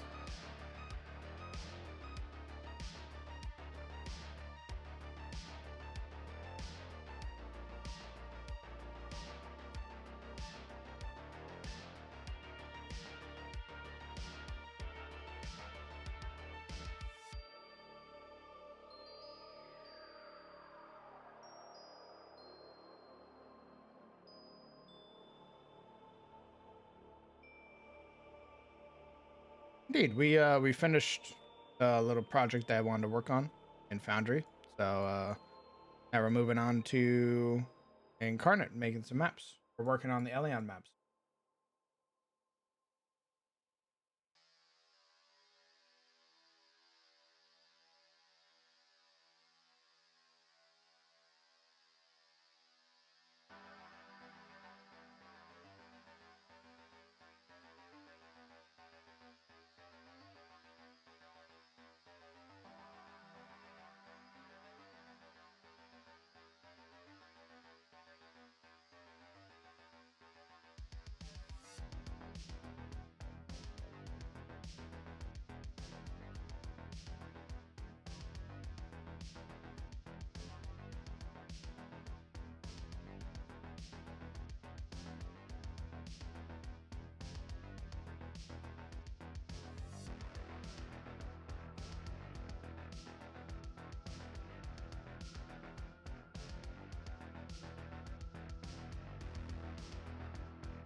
Indeed.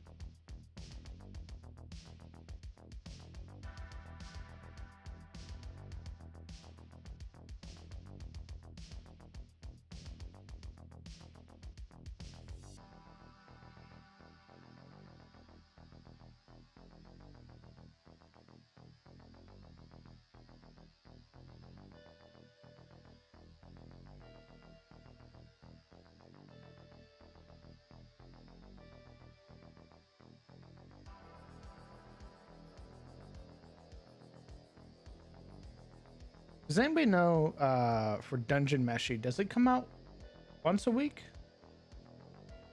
Yeah, it's once a week on Thursdays. Very well. I'm just so used to like the Amazon style of like, yeah, it's out, the whole thing. We spread out for 3 weeks now. I know. You can watch every episode right now. I've caught up on all the animes that I've been watching, which is a weird feeling. It's neither a good or a bad feeling. And that's basically it. I haven't been part of like watching like current anime before. So it's like a brand new concept to me. I'm usually like, oh, I've joined the interest 10 years after the anime is already finished. It has all of its movies out, all of its seasons out. And I go, oh, okay. Well, I can just watch it at my own pace. I'm caught up on Frieren. I'm caught up on Jujutsu Kaisen. I'm caught up on Dungeon Meshi, and I'm like, what? What the fuck do I do now? They're like, you have to wait. And I'm like, what? Wait like the rest of us. I don't wanna. I wanna watch it now. Read the manga then. Oh, fuck. Ooh. L.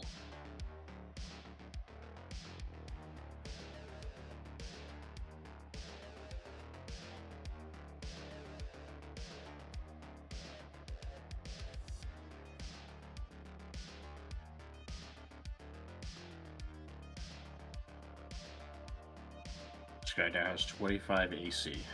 Sorry, 26, because he just AoE'd this fucking weird ass ability. Nice. That's a boss. You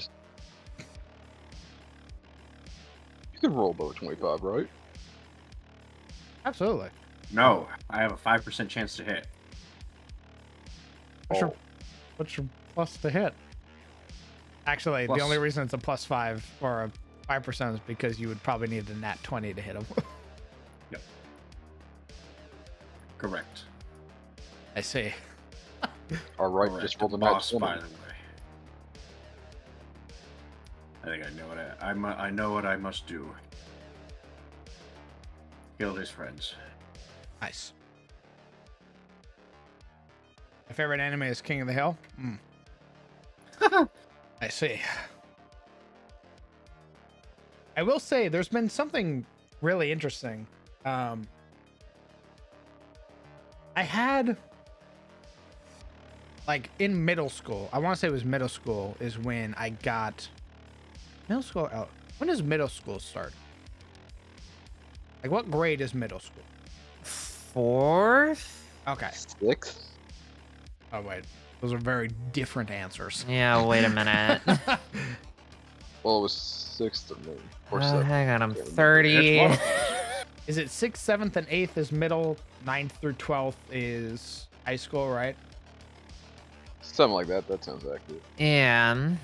You guys might have a more accurate thing because I was in a small rural school with not a lot of money.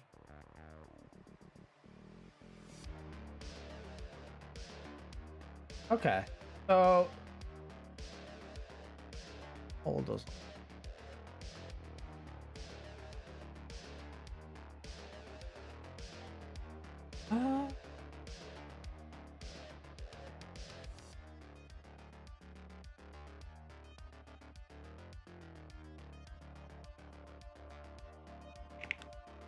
I want to say I was 12, 11 or 12 when I first started actually getting into anime. My first ever like series that I bought, like the manga for, was a series called Negima. Yo, Negima. And I think I can't remember. I have the entire series. It's in a box in the fucking closet. It was that, it was Bleach. There was another one that I read. I do not remember the fucking name of it for the life of me. All I know is that the main character, their partner that they're with turns into their weapon.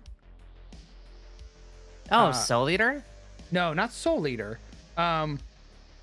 the whole start of the series is like he's like a guy pirate, and their ship gets raided, or they're raiding another ship, and he finds the girl.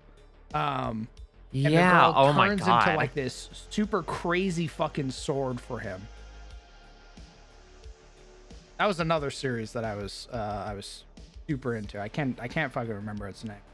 The only reason I remember Negima is because I also watched the anime series when it came out in the US. I watched Bleach. I had the manga for Bleach as well. I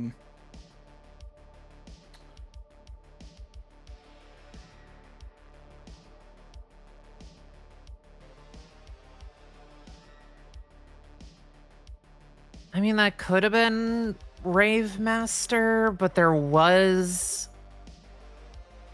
another show like it.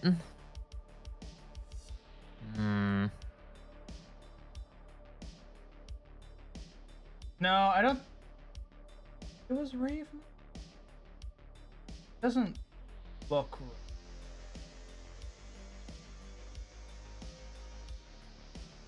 I don't ever remember the little like snowman. The sword was like super fucking crazy. It wasn't like a normal longsword. I remember it almost looking like the fucking prototype weapon from the game Prototype when he transforms his arm. Gurren Lagann was good. I've watched it many times. Code Geass. Fucking love. I could watch Code Geass a billion times over, even though I've seen it a dozen times from start to finish. Lelouch is a great character. Love Lelouch. Crown, I might have found it. What is it? Elemental Gallade. Ooh, that sounds very familiar.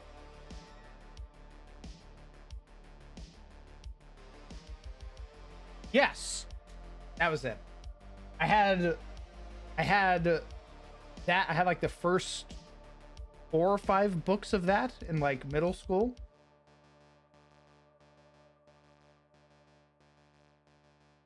It was fucking weird. I can't remember its premise. It's the main character was a sky pirate, I think. Oh god.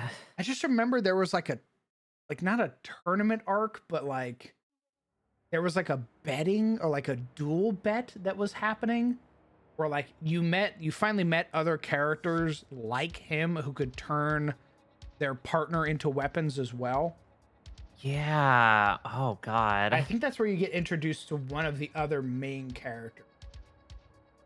I think it's the blonde guy is the one you get introduced to at that tournament.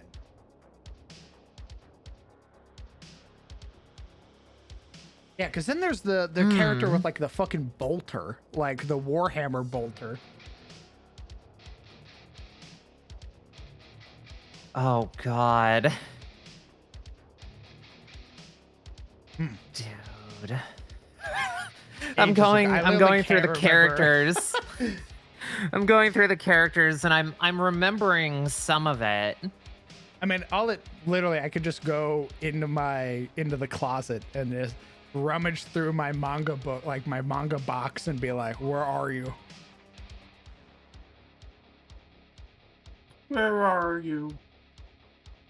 The whole point being that I basically after middle school, like after like seventh or 8th grade, I basically didn't touch anime ever again. Like all through high school, didn't give a shit. I was doing swim team, JROTC. I was playing World of Warcraft and all that shit. And for a while, I was like, man, I guess I just don't like anime. But recently, I don't know what it is. I like anime. I don't know. There may or may not be people around that could influence that. Maybe. I don't think there's been a time since like middle school where I went out of my way to like watch a series.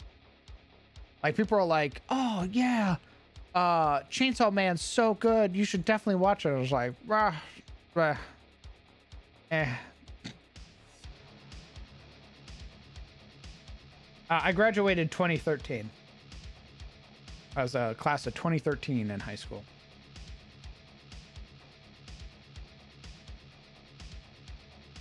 So from 2009 to, or 2008 to 2013. Shake your hand as class of 2012. Nice. And then even when I went to the Navy, I met people in the Navy who were like big anime fans. And I was like, nah, I don't really care. Like I don't want to watch that. I'd rather go drinking. And then, yeah, I'd rather go out and party and drink and waste all my money doing that.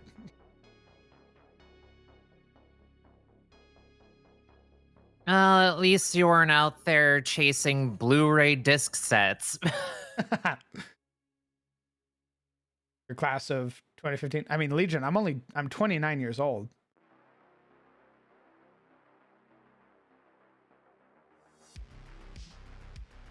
This year, 2024, I'll be 30.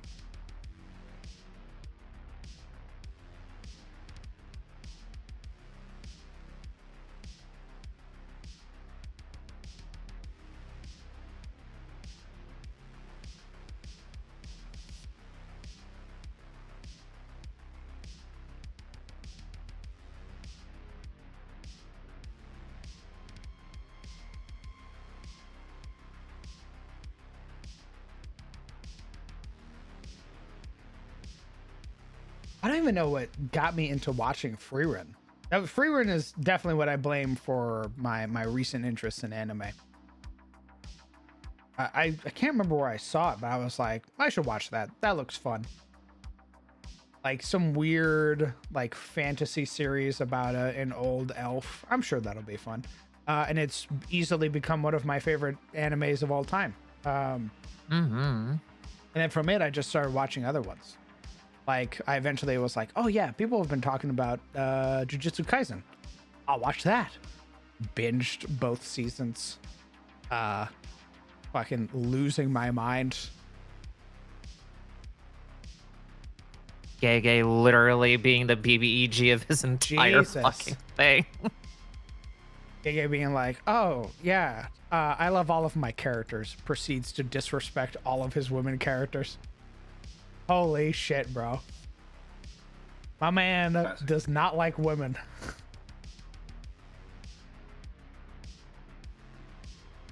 What got me into Freerun was the memes. The memes are amazing. I have so many memes from episode 10. It's insane.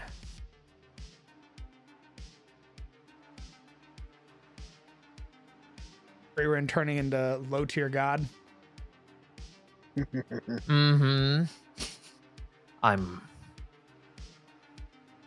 I've been griefing you this whole time. What?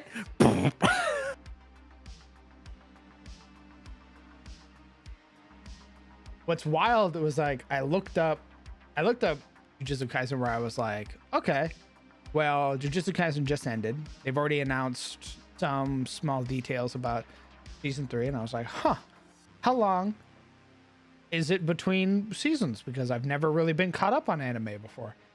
And they're like, oh, well, you know, Mappa usually takes its time, and despite working their animators to death, it'll probably be about 2 years before you get the next season. And I went, what?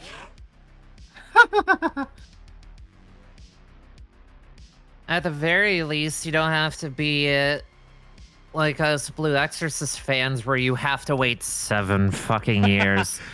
Jesus Christ.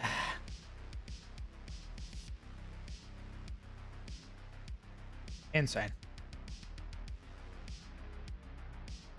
I had similar experience with anime, but nothing has got me back into it recently with rare exceptions.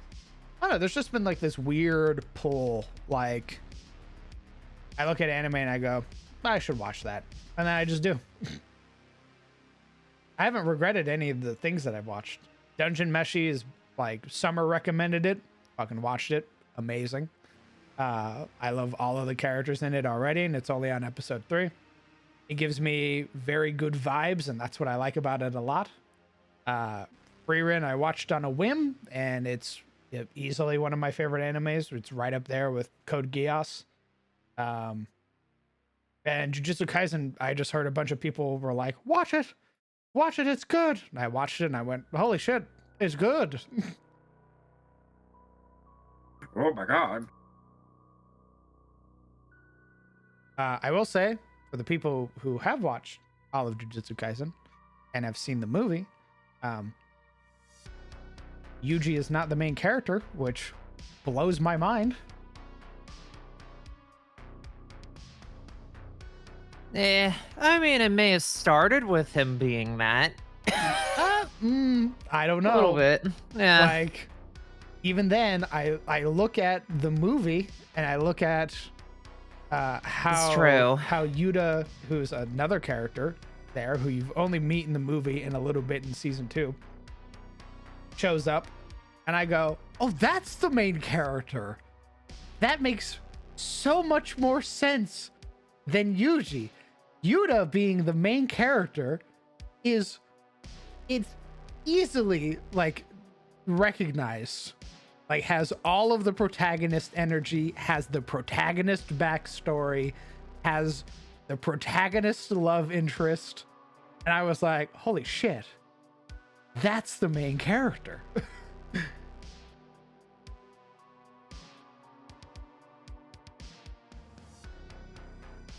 Have you been seeing the memes all about Senshi's underpants shots? He's being called the baby girl of Dungeon Meshi.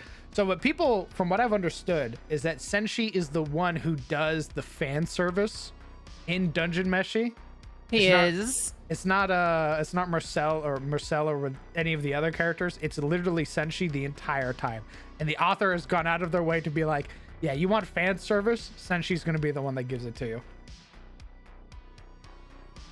Honestly, I'm here for it. I thought it was so funny.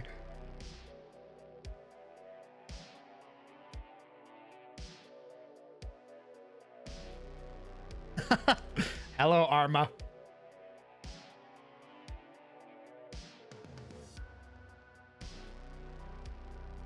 Senshi's my favorite character. The moment he's introduced, I was like, oh, I see. This is what Summer said. I understand now. I was read like a fucking book. She was like, Senshi's gonna be your favorite character. Mm-hmm. I was like, huh? She was correct. Well, Summer knows how to call it.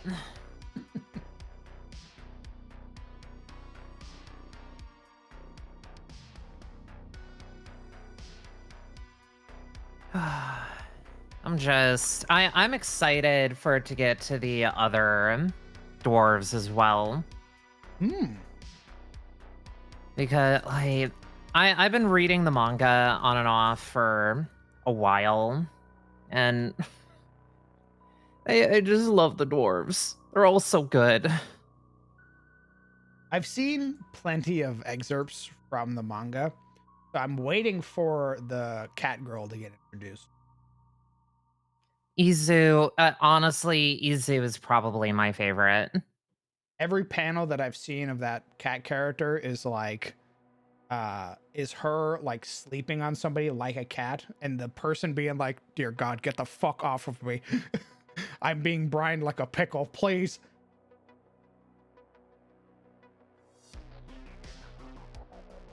There's like a kaiju anime coming out that I kind of want to see. Ooh.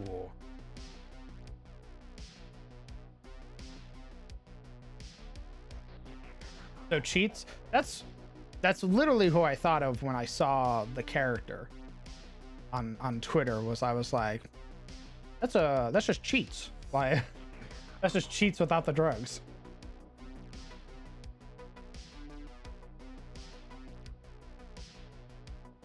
Ah, Kaiju 8's the name of it.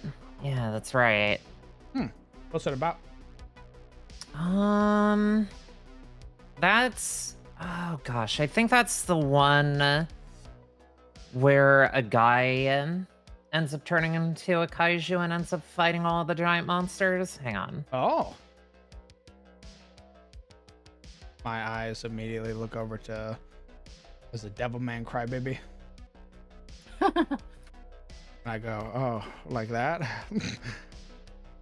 Yeah, there it is. Kafka Habino, a 32-year-old man, is unsatisfied with his job as a sweeper. That's effectively, like a janitor in this somewhat post-apocalyptic Japan.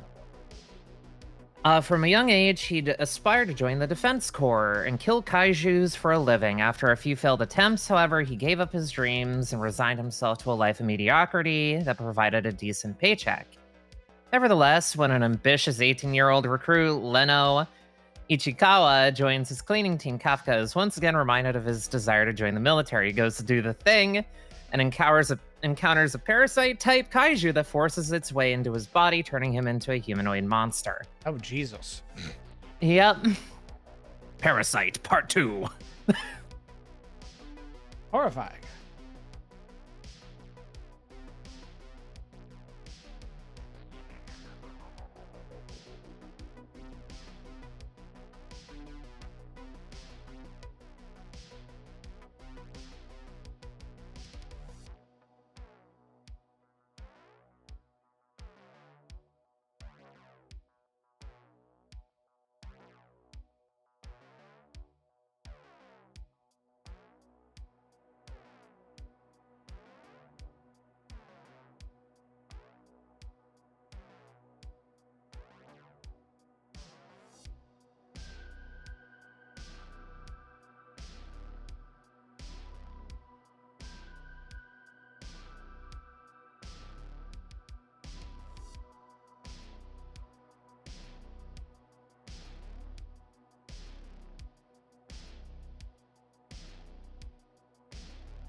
You know what? Blood, are you here?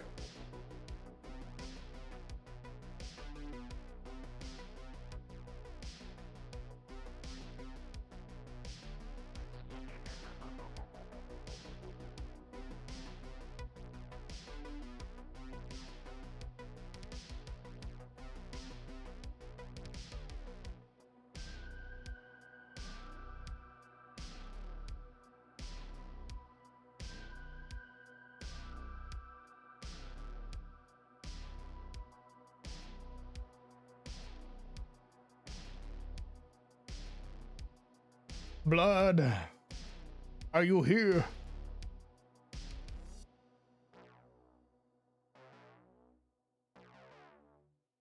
It appears that blood runs no more. I did not see his name in the chat list. God damn it. F.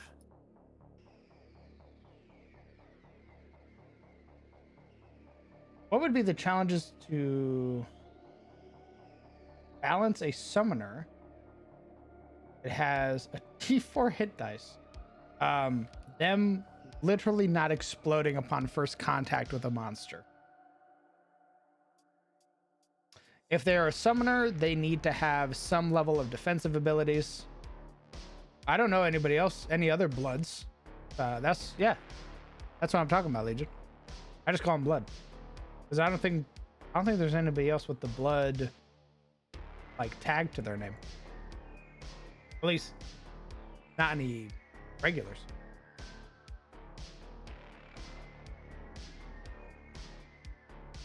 Yeah, the big thing with balancing a class that has D4 hit dice is that you have to give them some level of survivability. Generally, if you're going to give them a summoning thing, you want to make sure that their summons can actually protect them from damage. Because if they have a D4, they're going to fucking explode. The moment they fail a dex save or a fireball, they're gone.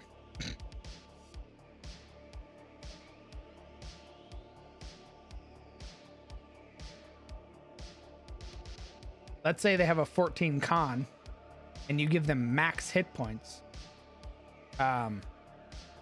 Even then, by like Level 3, they only have 18 hit points.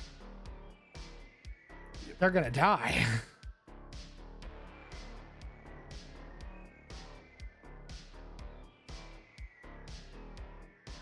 Just dodge and wow.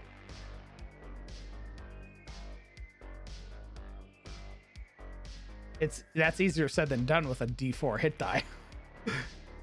Just dodge is, oh yeah, even if you got a natural 20 on your deck save, congratulations, that's still 19 points of fire damage. You die.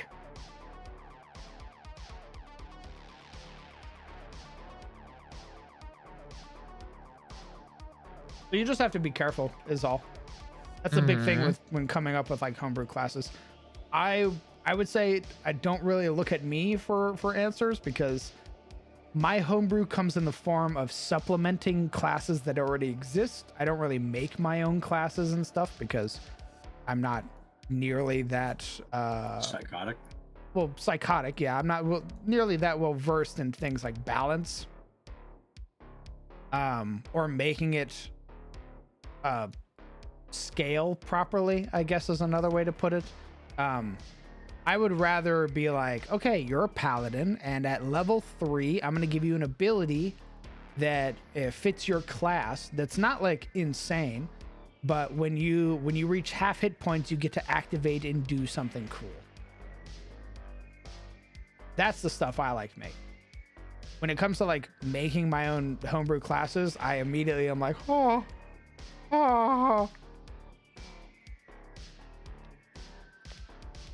Yeah, but neither is Watsy. It's true. You.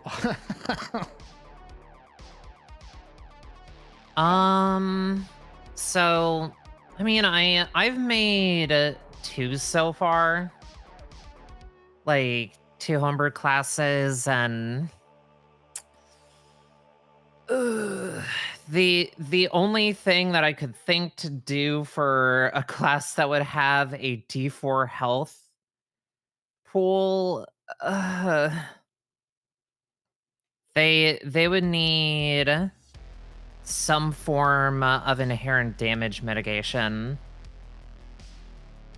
because there's a reason why the meme of wizards dying from a D4 of damage exists in the first place.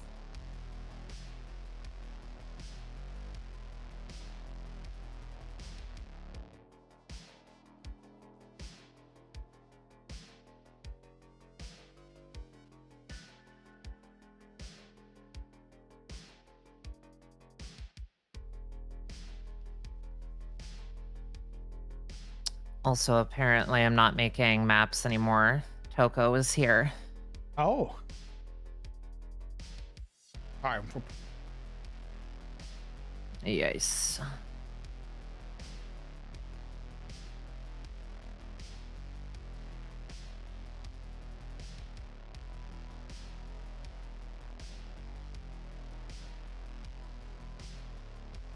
That actually does remind me, I need to get back to working on my Grimoires folk. It's gonna be a spellcasting class, and you balancing spellcasters is Good luck. hell.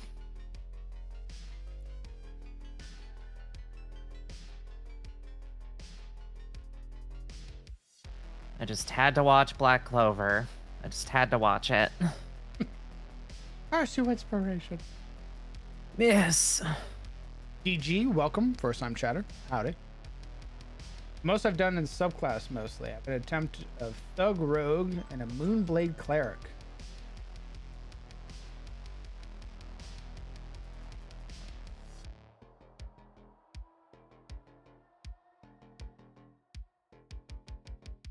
Aim collect colors. Yep, you got a phone that they can actually call now. They're like, finally. This man's been off the grid since 2017. I gotta catch up. Oh my god, your car's been warranted since that long?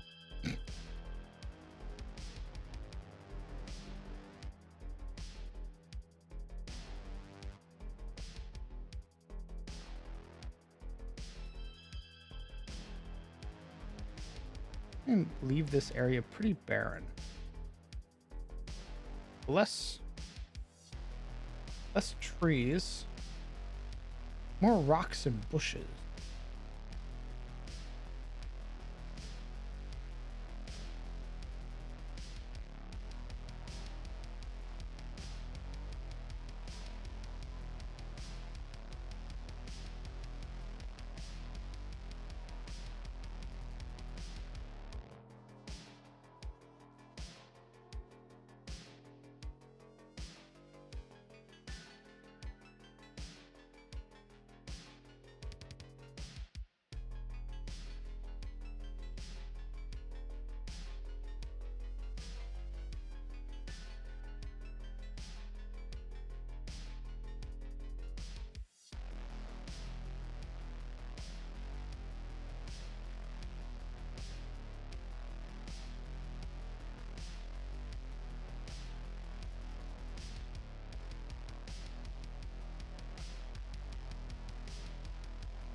Sorry, I'm scrolling through my Spotify real quick.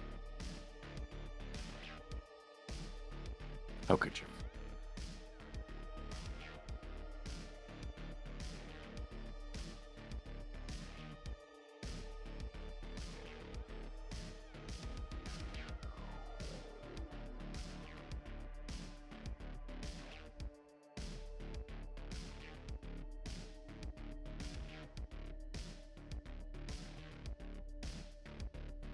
What do you guys think about leaving this area over here like more barren? Fills me with an indescribable rage.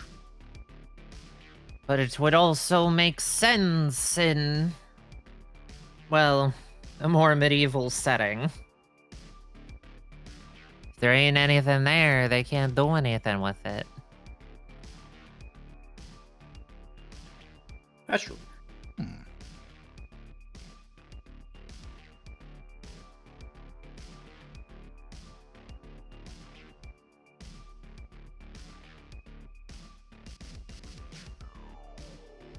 That's where they take the livestock out pasture. I guess. I mean, technically, it would be where shepherds would take their flock to sort of graze. Nice. There's gonna be this area over here is gonna have a lot of that, and then this center area is gonna also be a lot of like rolling knolls and hills, places where you could expect to see a shepherd sort of walking their 10, 12, however many sheep that they have.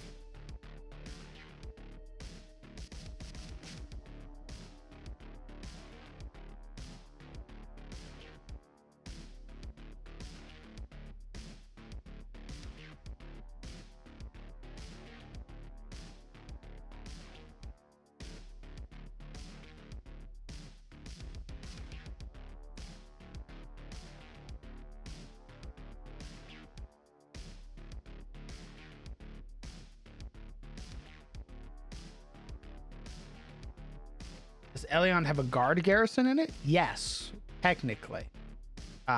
It's not a garrison for the guards, but the militia do get to use it. It is the keep for the High Lord when he comes through. So in the seasons that he is not here, The militia are allowed to use it and operate outside of it.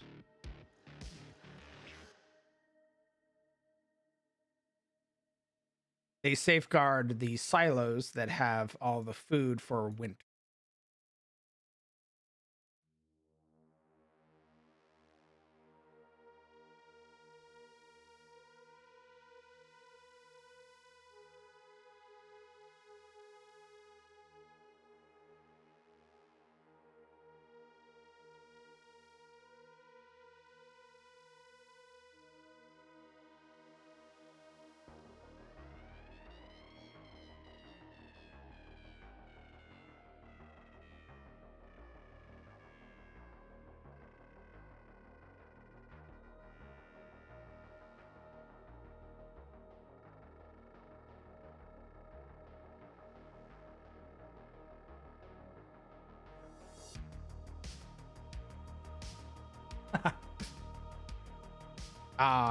English. English. Ah, English, that bastard.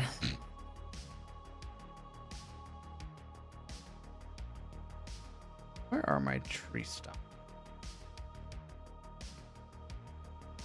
I want to put a few down. Not perfect. That's a weird thing to lose. I just wanted to show that there are that trees have been felled in the area. Yeah.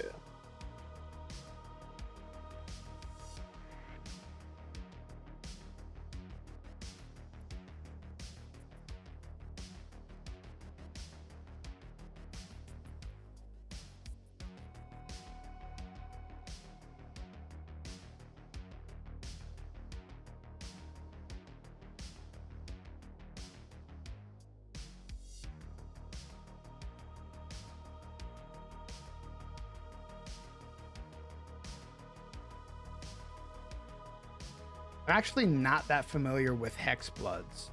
Hex. I think you can look like whatever you want. You effectively can. Though there's going to be a bit of influence coming from the hag that's involved, so just gotta keep that in mind.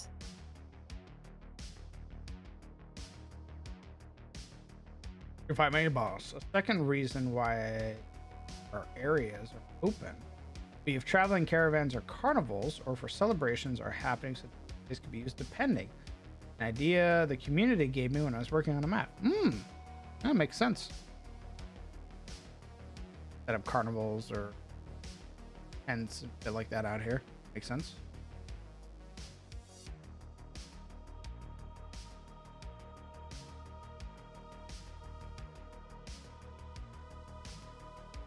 Give me a Dragonborn Hexblood. I just don't get the Dragonborn stuff. I think so. I think you get to pick some traits from your previous lineage. Like, I think it's skill proficiency. But I don't think you get, like, your breath weapon.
Chainsaw Man still in production?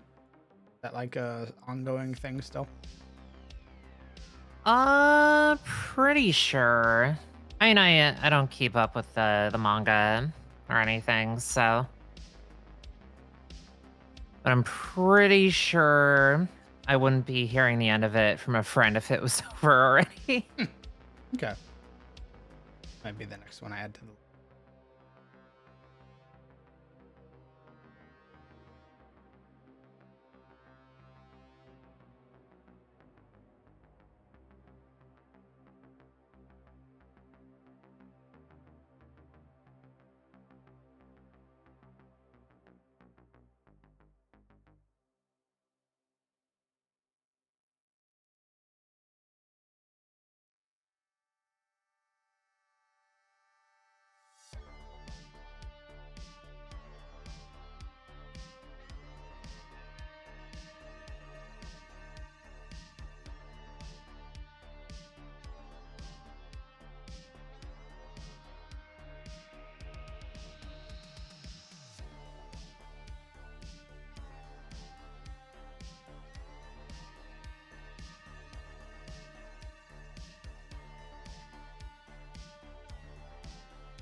Waiting for Goblin Slayer season 2 in dub. I read. Oh, I don't think I've watched like a dub anime.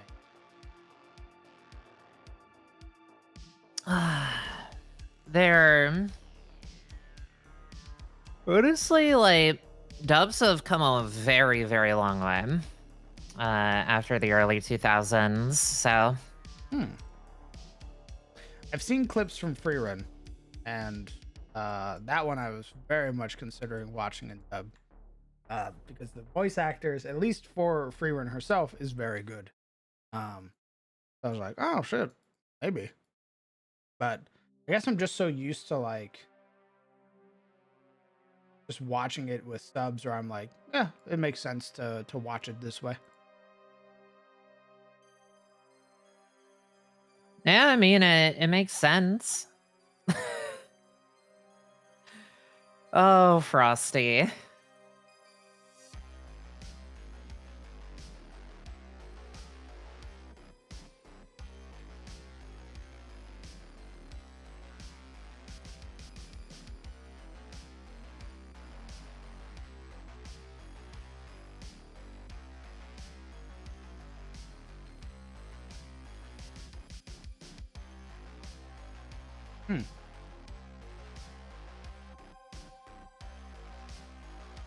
I'm dyslexic, so that kind of there are times where like subtitles sort of overlap with each other, and I have to like pause so I can read and decipher what line belongs to who. Like, ah, fuck.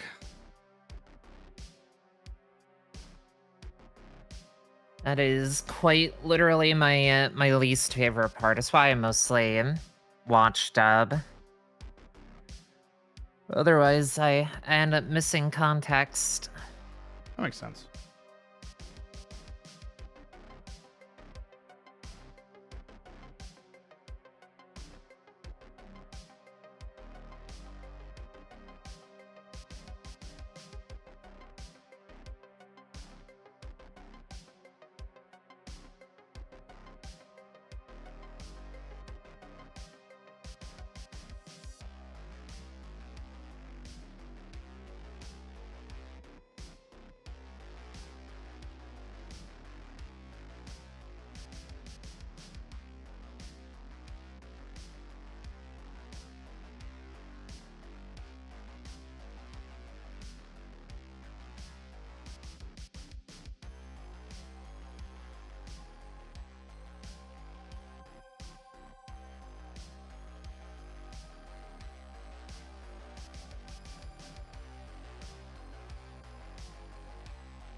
Netflix has always had bad captions for anime.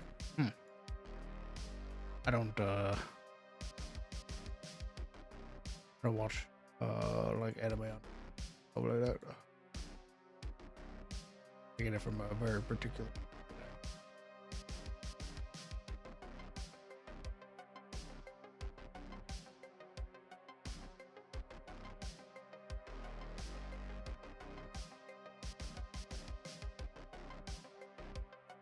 Should watch anime again. I've only ever seen few despite working at anime cons.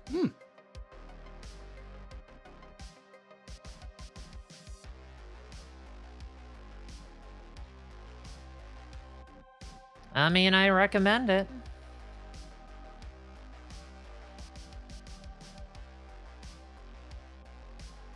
Last one I watched was Danganronpa. What is that?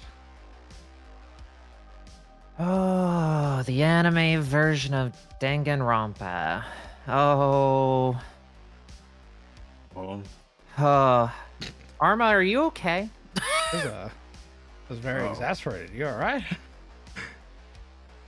Is this one of those animes? Yeah. It's Yeah. it's effectively a bunch of high school kids locked in a killing game.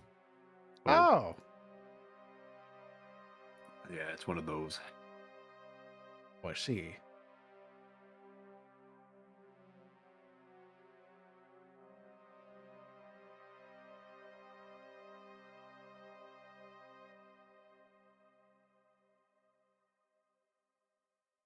I like the games more though. Well, What's going on, Striker?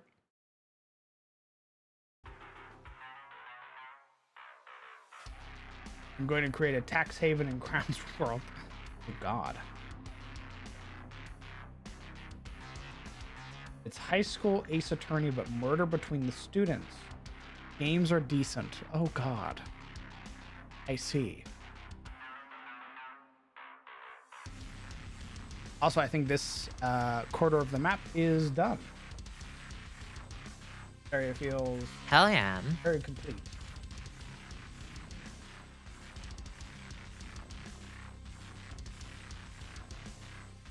The thing that's what I'm probably gonna do is this is like the summer or spring sort of version of the map.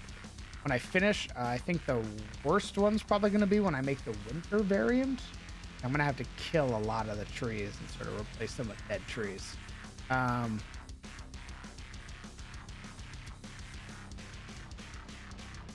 should be fine.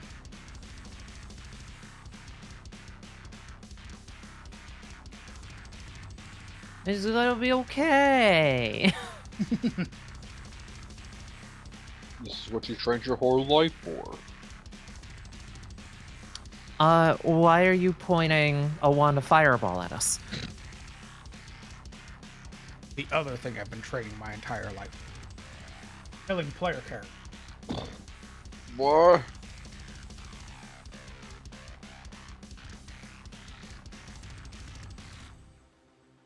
Holy shit. I see what you mean now, Legion. I just saw the art that you posted.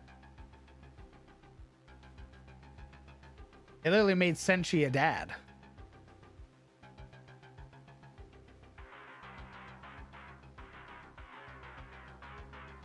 He is the most dad to ever dad.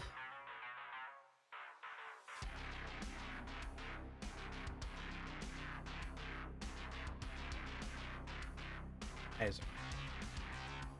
God, I hate waiting for anime. Why couldn't I have caught it? Same. Why couldn't I have caught it after it came out already? What the fuck? Because you're surrounded by VTubers and weebs. No!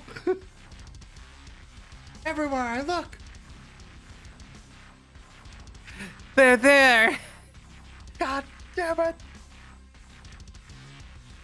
Oh, hiya. No! Low in despair. This is the fate you have made for yourself.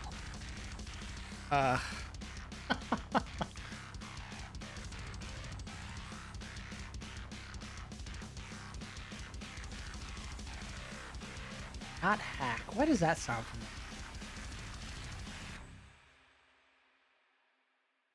familiar?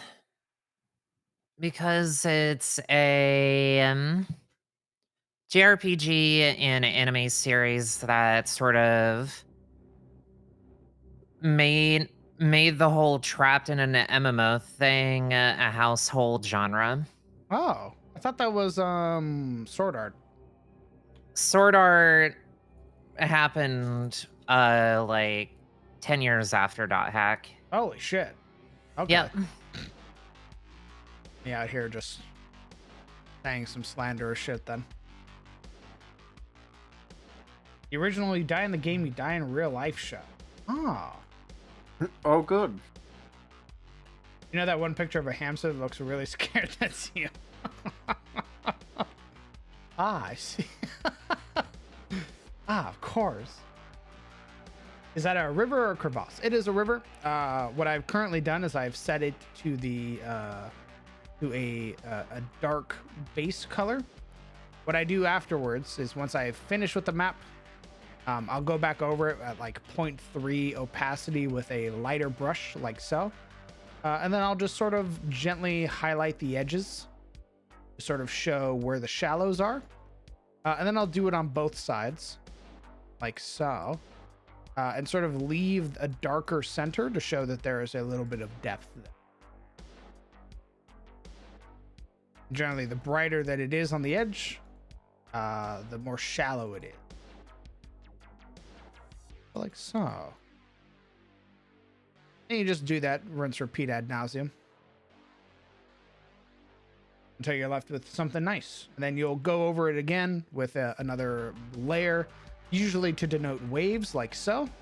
So it sort of masks it a little bit, gives it a nice little blend. And then you got your river. And you can make it as bright or as dark as you want. Dot Hack was 22 years ago. Holy shit.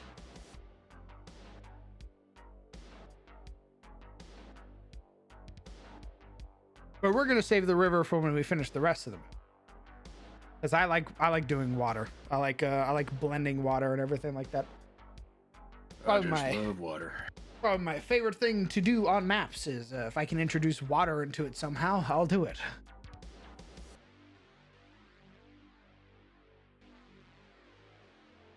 Because then you get really pretty moments like this, where you can see where the shallow portions of the water are at along the edges, and then you can see the depth at the center.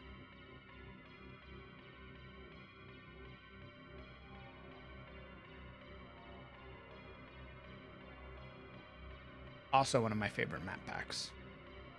believe that was the either January or February pack. No. September or November, probably.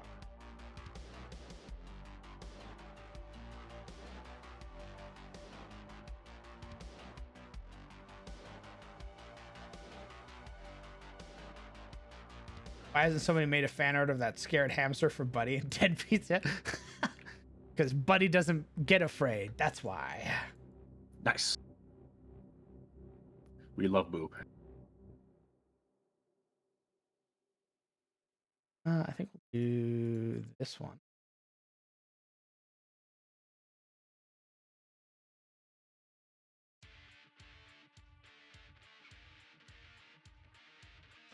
Yeah, Dot Hack originated, Sword Art popularized. Oh, okay. Interesting.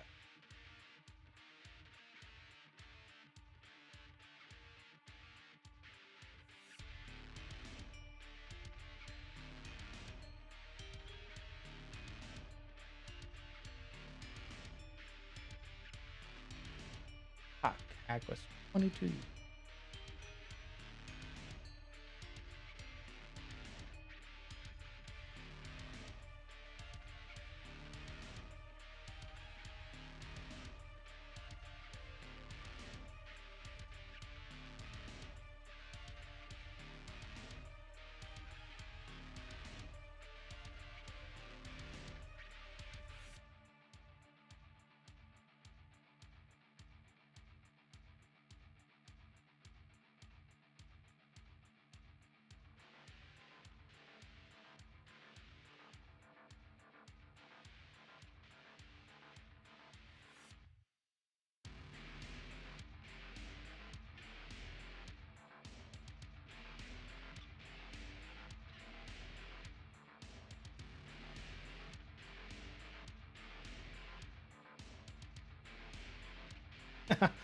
Greetings, fellow mortals. What's going on, Bilbo? What browser do you use? When I am currently working on Incarnate, I use Firefox.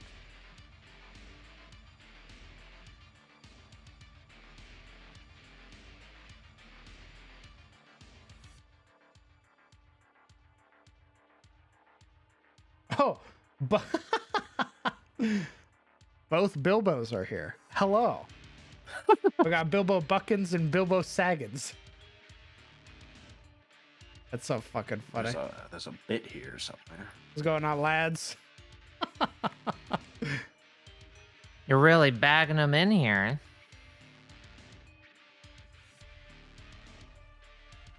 Now they must fight to truly earn the name, and only one may live. 626 Dragon God, first time chatter, welcome. Hi Crown, how are you? Awesome map, and watching your D&D on YouTube, it's been amazing. Hell yeah, brother, thank you. Glad you're enjoying the content. I've been well. I'm still getting over this COVID after crud. Been whooping my ass. I cough like crazy. Aside from that, The though. long feed. Yeah. Aside from that, though, I'm Gucci. Just been working on stuff, watching anime, and being absolutely washed in Fortnite, which I'm sure Jory loves hearing.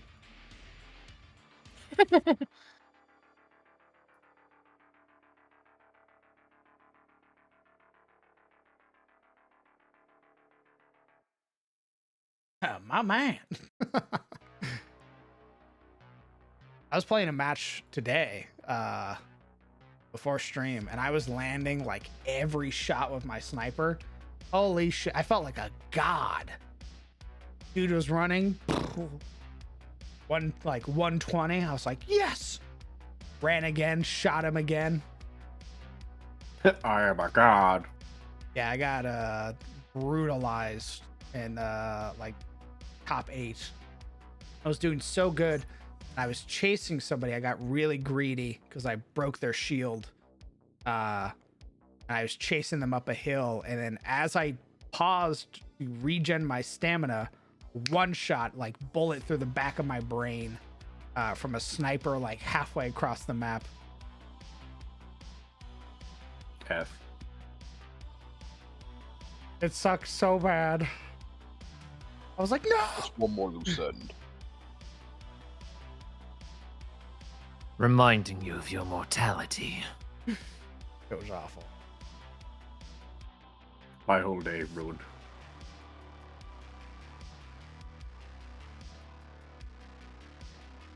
Hey, yo, Fortnite? That's right, Fortnite. Been playing lots of Fortnite, actually. It is a surprisingly fun game.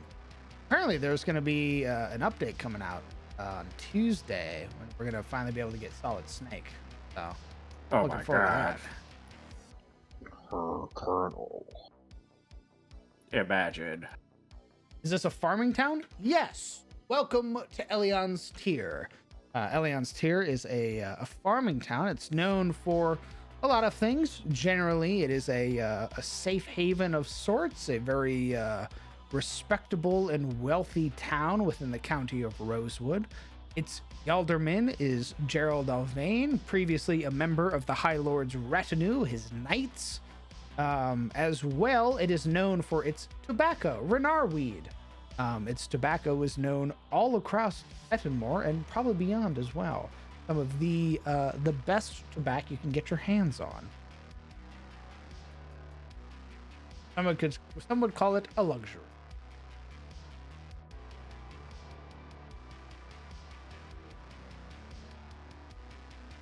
I thought it might have been a new town. Nope, we are giving it a facelift though. Here is the old version of Eliond. And I wanted to bring it into the same standard of quality that I have done before, because Eliond serves as a starter town, a town where you basically start all of your adventures if you wanted to, much like how old adventures had things like Orlane, where you would do against the cult of the reptile god and stuff. Eliond is one of my starter towns.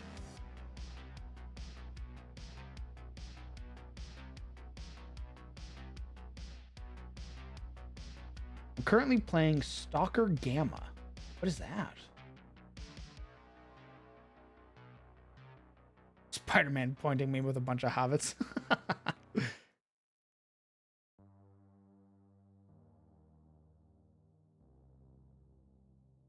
Like Phandalin. Yeah, like Phandalin.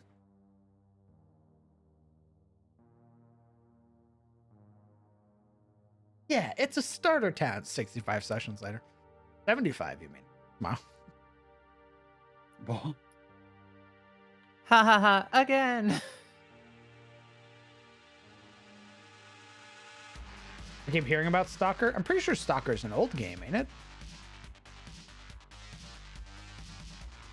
Yeah. I mean, it is at this point, but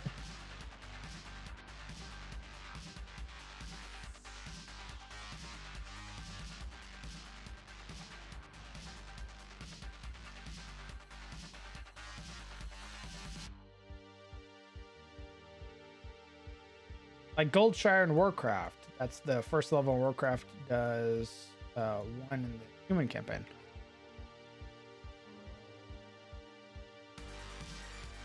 Should also play Season Discovery. Wizard or the mage I was leveling up.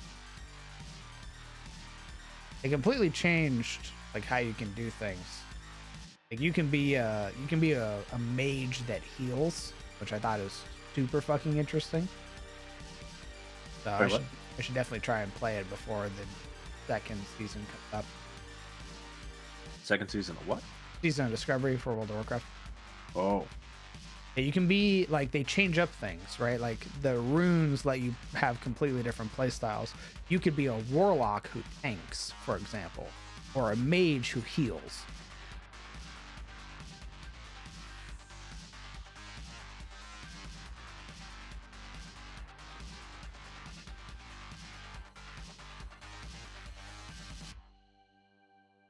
And I thought, oh, that shit was pretty neat.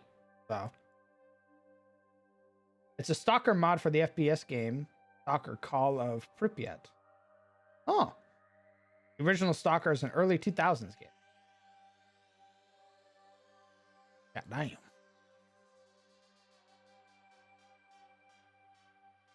Stalker.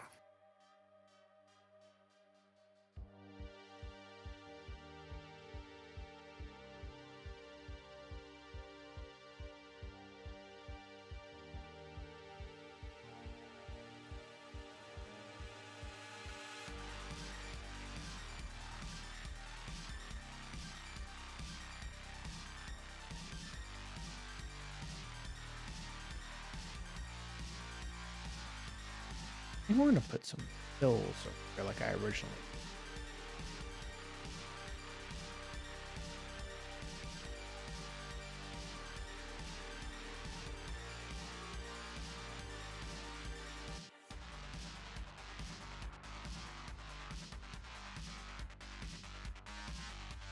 In Season of Discovery, my hunter does my taxes. Nice. I will say, Paladin, even just having Crusader Strike, amazing. It's it's literally just one ability, but it's awesome that I can actually be a DPS, a Retribution Paladin in Classic. It's so nice. It's only been what, like 30 years? Yeah, correct. Stalker is based off of a book called The Roadside Picnic.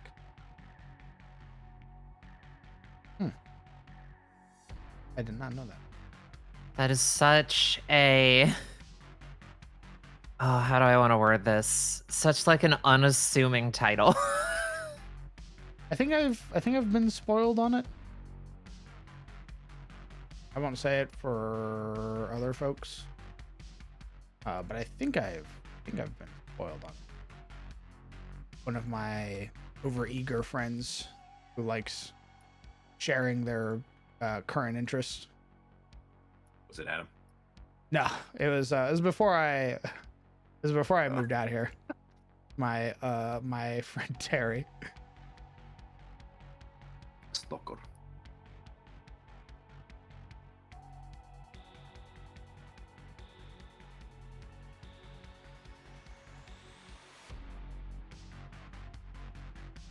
It's crazy that Stalker still has a fan following after so long. And that no one's been able to make anything since then. I mean, it's the same thing with like Half-Life, right? But they did make a thing after Half-Life. They made it Alex. Yeah, but people don't really care about that though. Yeah. They want Half-Life 3. Well, that's the thing. See, because Half-Life, they make Half-Life whenever they want to show off whatever new thing, like new engine they made. Like the reason Half-Life was even made, like Half-Life 2, was to show off their physics engine. That's why they have those stupid innocuous puzzles where like, oh my god, look at this, guys. It's 2004. We can make seesaws. I mean, well, maybe we'll get something cool if they innovate VR again. Correct. It's hilarious that Half-Life has such a following for basically being a tech demo with guns.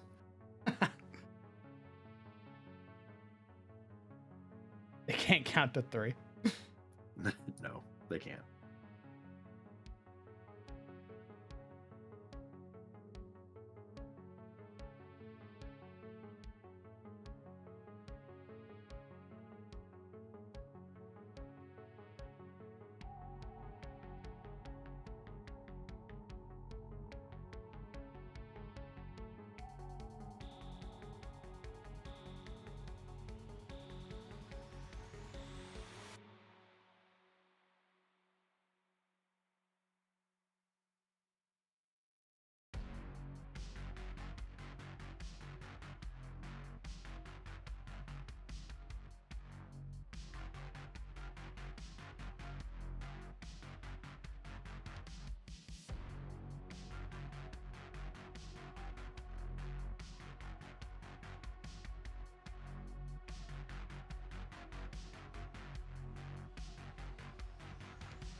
Stalker 2 only got delayed because of the Ukrainian war. Ooh. No excuse.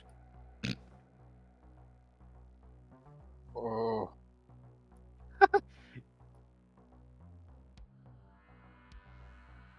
Yeah, y'all ready?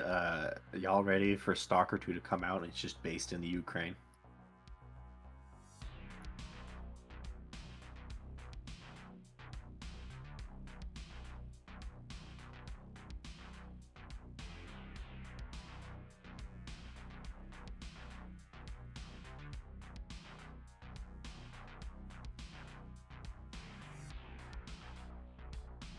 Look, give it 30 years, maybe even 20. I bet you there will be a Call of Duty based on the Ukrainian war. I don't even think we have to wait that long. It's, I don't think we have to wait that long at all. no.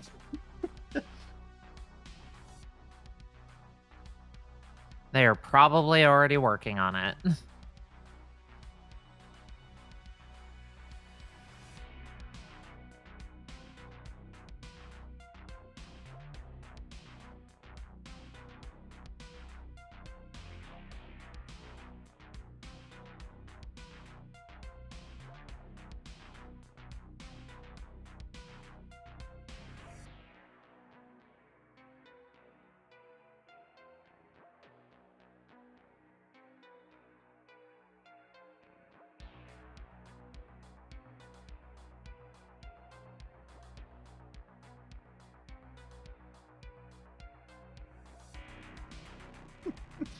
$45 DLC support freedom pack. Oh yeah.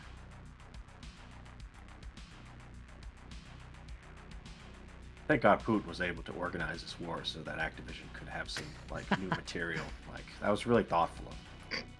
They were real. I mean, how many more times are they gonna do World War II or the Vietnam War? Honestly.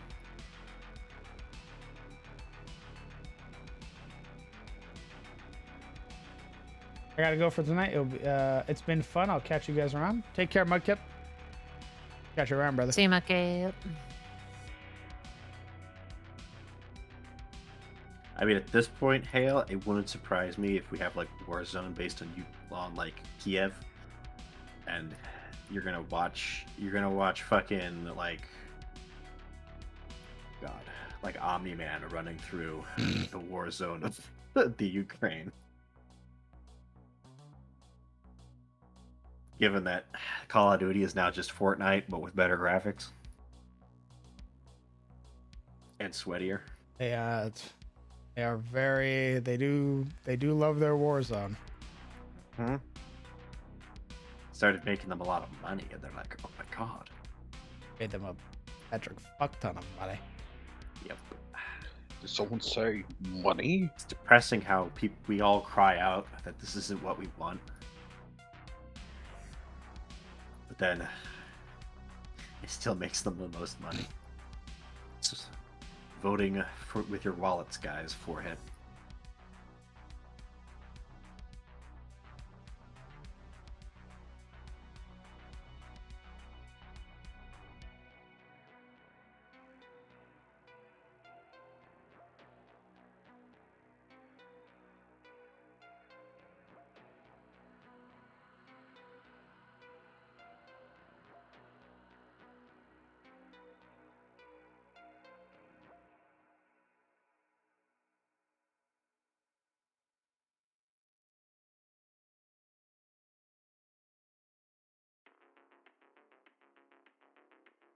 The actual issue of voting with your money. There isn't a no option. There's just yes and shutting the fuck up.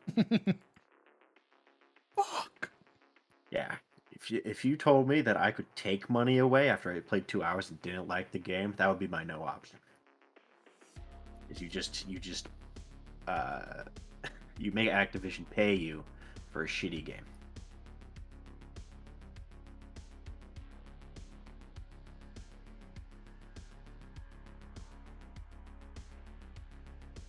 Even Godzilla was in COD. Yeah. What? How? They had a Godzilla versus Kong event in Warzone. Oh. They were like active on the map, and like Kong would just throw rocks and shit, and like randomly down you. Because he'd Oh! slam a whole Nice. fucking sector. Nice. That's real epic.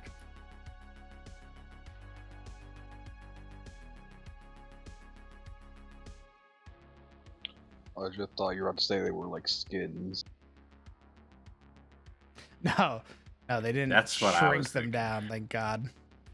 That's what I was thinking is like, how do you play as Godzilla? Someone told me that they plan on putting Warhammer in Fortnite, and I'm like, how the fuck are you going to put a Space Marine in a Fortnite? I don't think you would. I think they'd probably make you like a guardsman. I don't know if I could see people knowing Guardsmen, like, this is Fortnite. They're gonna want to try to put the poster boys of Warhammer in there. I mean, Thanos is a pretty big like model, so could be possible. It's epic. They can get away with just about anything. Just have a big model. Actually giving yourself with this fucking gigaton model. Yeah, probably. Same amount of HP. Very epic.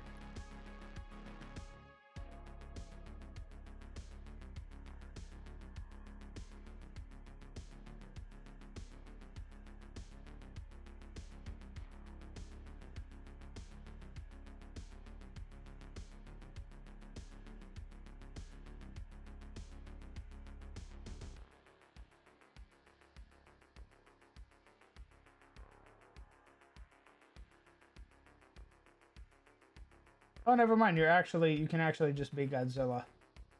Oh, very good. There it is. Very epic. Me watching a mini Godzilla Jr. running around with an M4.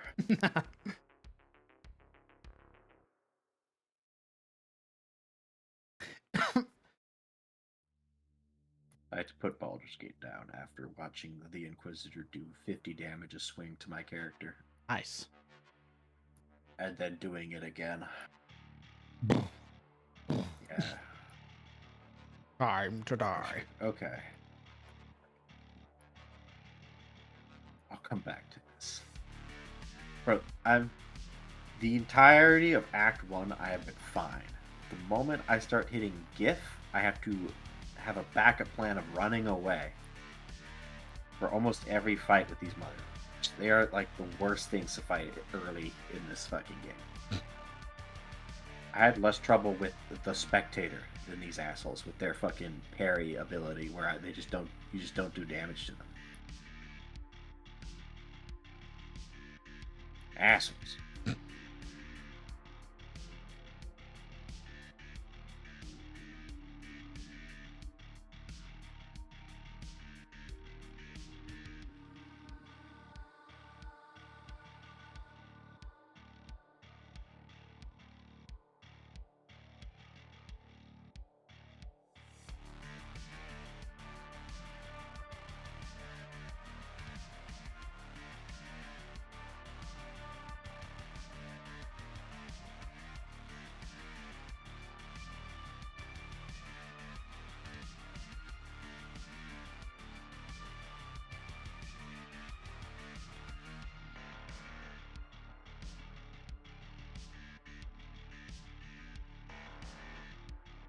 Okay.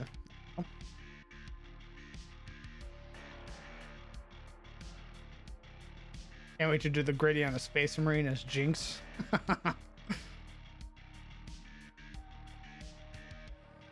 That's how I feel when I play a fucking Xenomorph and I hit I play the Weekend song.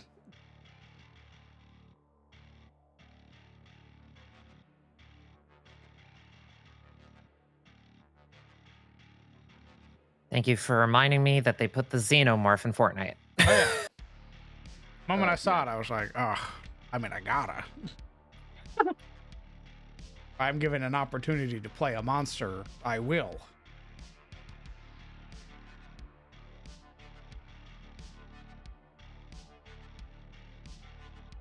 Freddy Fazbear. I think there's talks about that. About what? FNAF. Oh no.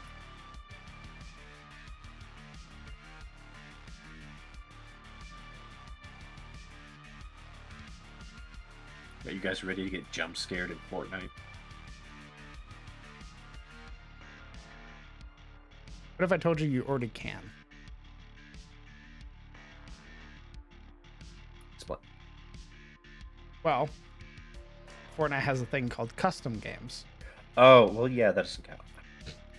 I mean, rolling into like zero build fucking battlegrounds, and you roll up, and you have to do the FNAF game in Fortnite to get like your gold weapon.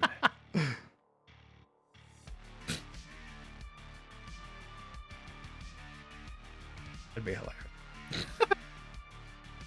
For our next introduction to Fortnite, we're going to introduce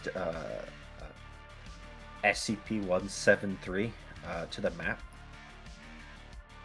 What? Yeah, you guys want Weeping Angels in Fortnite? Or the old man who will just phase through the floor and grab you and bring you to his no-no zone? Wait. The danger pit. Finally!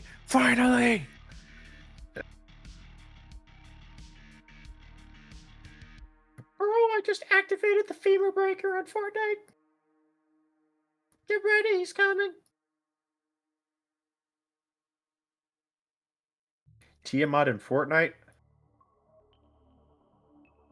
At this point, knowing WotC, yeah, probably.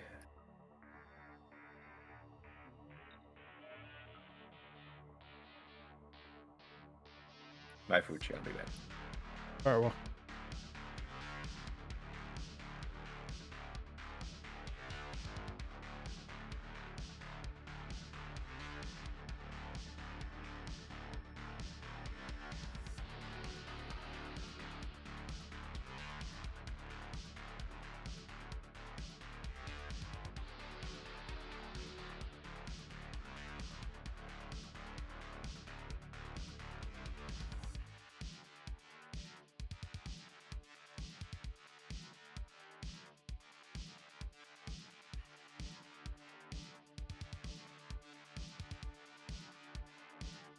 At least add Vecna. Oh, that'd be pretty dope.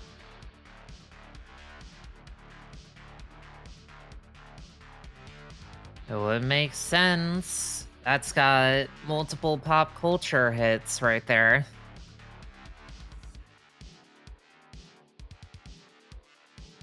Well, they've already done a Stranger Things crossover. You can play as the Demogorgon and shit like that. So, you know, they if they bring it back or do it again in the future, I could see them adding like a Stranger Things version of Vecna.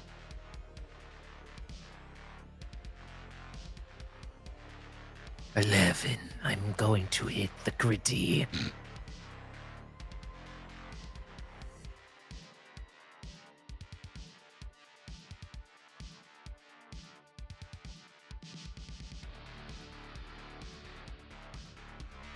Yeah, we're gonna put him over here actually.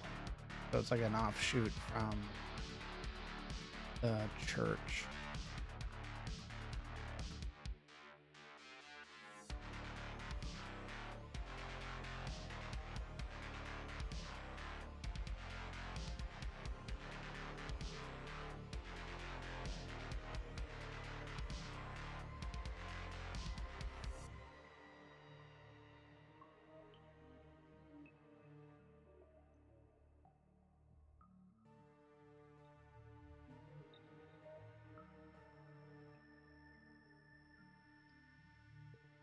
We had a fucking Cthulhu.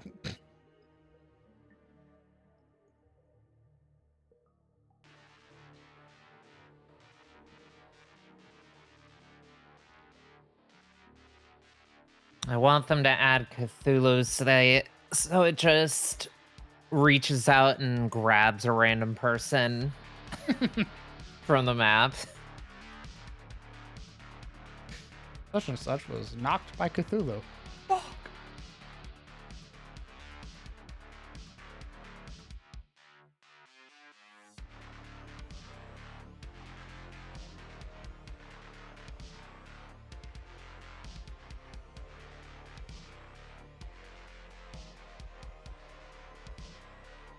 I've got a burger. Oh, Mm.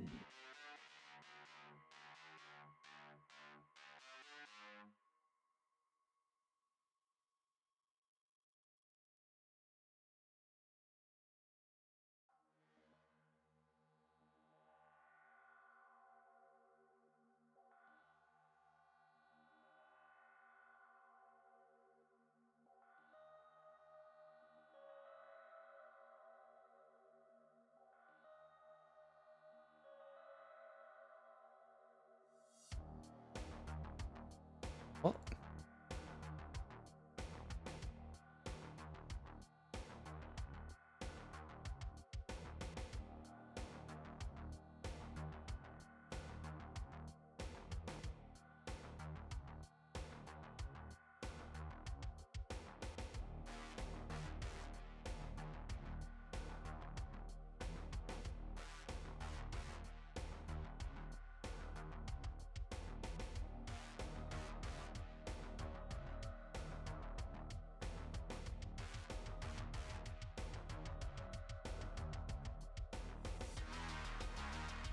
What building is this? this one, Who's this man on a hill? Reynolds. Oh my god. I mean, he lived on a hill before.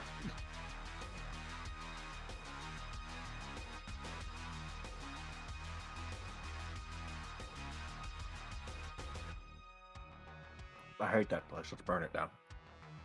Yeah. Yeah, you hate Reynolds. Yeah, All totally. right. All right. I hate that guy. Understood. The worst. You guys smell that? It smells like sedentary earth being moved. Are those rocks falling?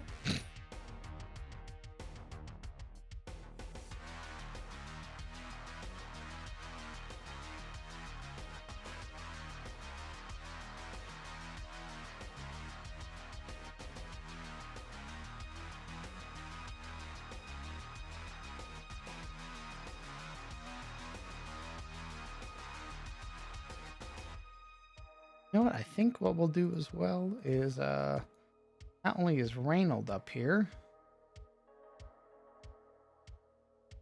Shane is too.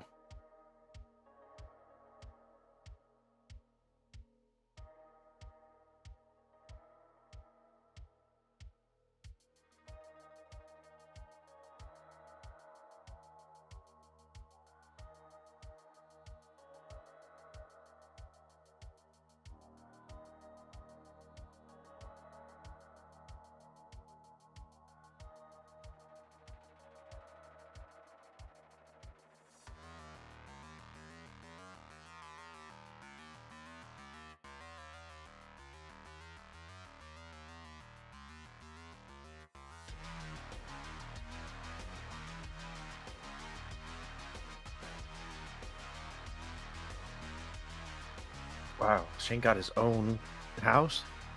Yeah, Oh, this time, man. I mean, he had his own house when you met him. yeah, In case you forgot. I did. Yeah, but I mean, could you really call that a house? Come on. True. I mean, technically, it was a cottage. Like, he lived in it. was he had a a bed. wreck. It was a wreck because they got ransacked. See, here's the only inconsistency with Shane living here in Elion. I can't imagine Momo releasing Shane into the wilds. I see Cyril dragging him every. Well, there would have been a time when Shay would have been like, I'm gonna do my own thing now. Die.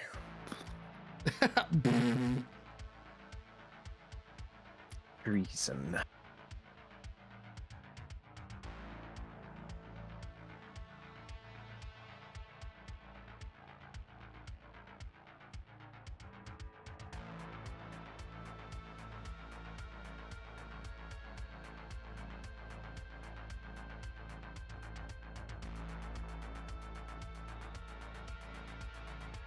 Actually,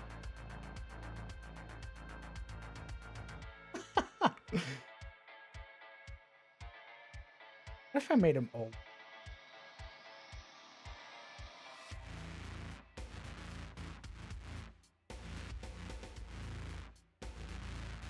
What if he has a night maiden wife? Yeah, right Yeah, next to sure, Reynolds. Every day Reynolds gets up, he looks over and is faced with his past regrets.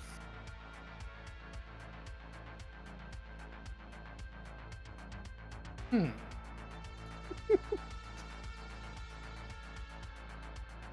Fucking looks outside. There's a fucking night maiden in like booty shorts mowing the lawn. He's like, that could have been me. I mean, there's nothing saying that it can't be him right now. There's nothing saying That that could have been me. Nerea doesn't come and visit him.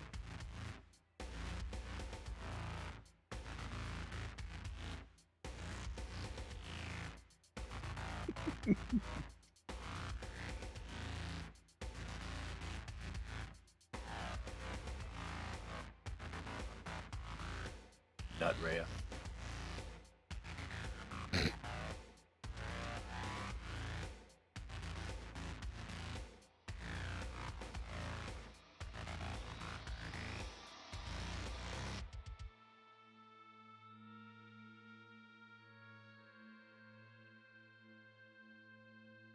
But Shane, don't you want to go on adventures with us? He looks over his shoulder at the night maiden, whose eyes are covered by her bangs, waving. Oh, I'm good. No, I'm all right. Actually, I think I'll stay. Are you And, sure? Yeah, no, I'm all right. I wish you all the best on your adventure and all that jazz. I'll sit here and start my life.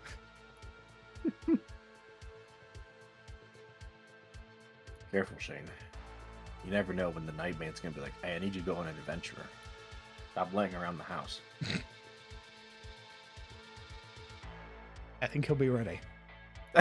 Yeah. Yeah, because he... What level are you guys? 7? Yeah. Yeah, he's a level 6 adventurer. He ain't no nobody. He's a He's got level some. 6 He got some shit adventurer. going on. Not a level 6 retainer. You're saying just straight up adventure. Well, even if he was a retainer, he has more health than a level 7 adventurer. He had more health than Cyril because of how retainers work.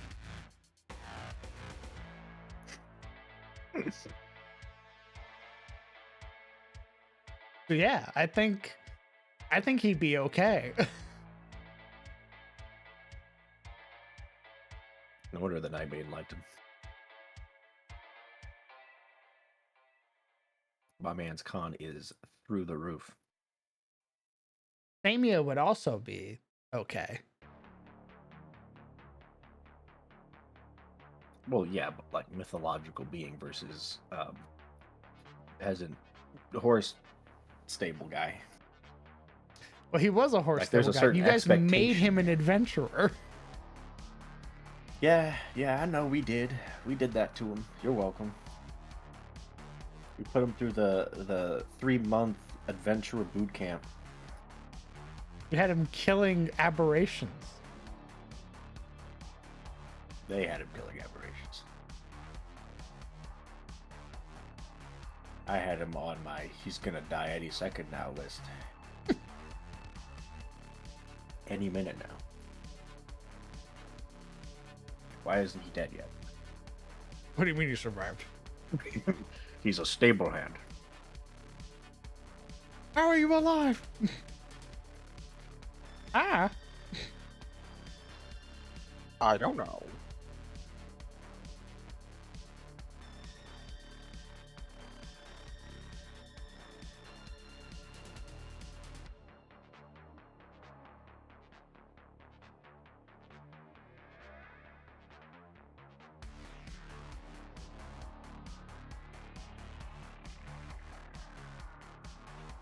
He knows Kung Fu. No, but he does have a pretty dope magic item. Actually, he has several magic items that the party have given him. He's just straight up an No, adventurer. we need those back. We need those back. You're not. I respect your opinion, but those aren't rent.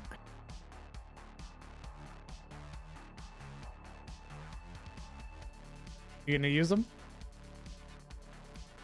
Somewhat will. The next retainer I get will probably use them. I will definitely get, right, DM?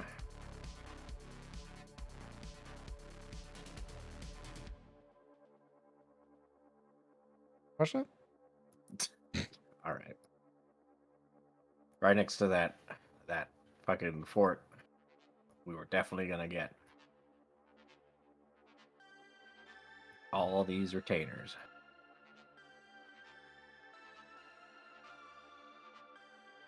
It was a slow trickle.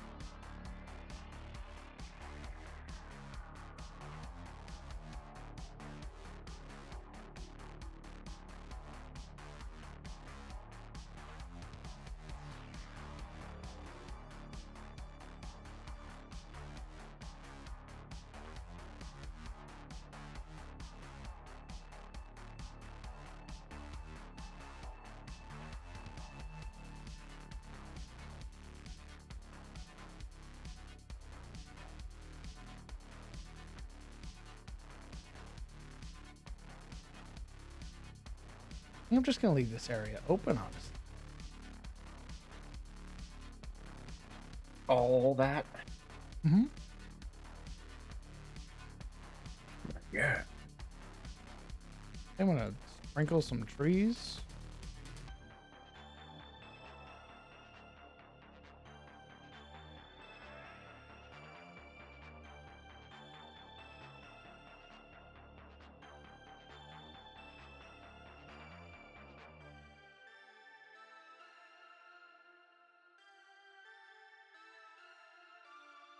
Actually,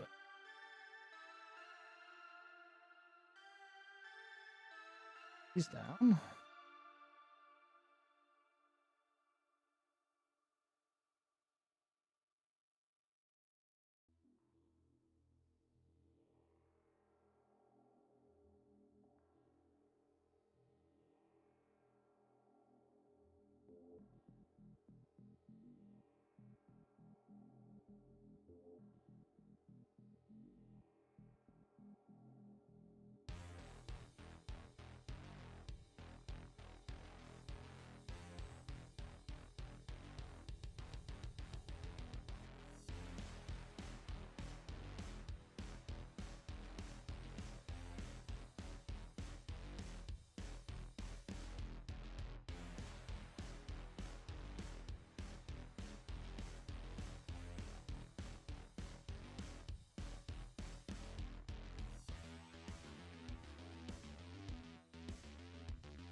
Hmm.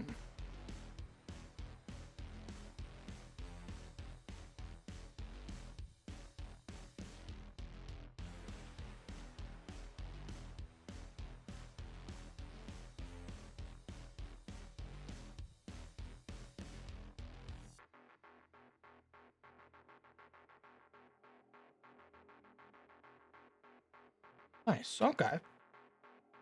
Liking the shape of this so far. Sprinkle in a few more of these.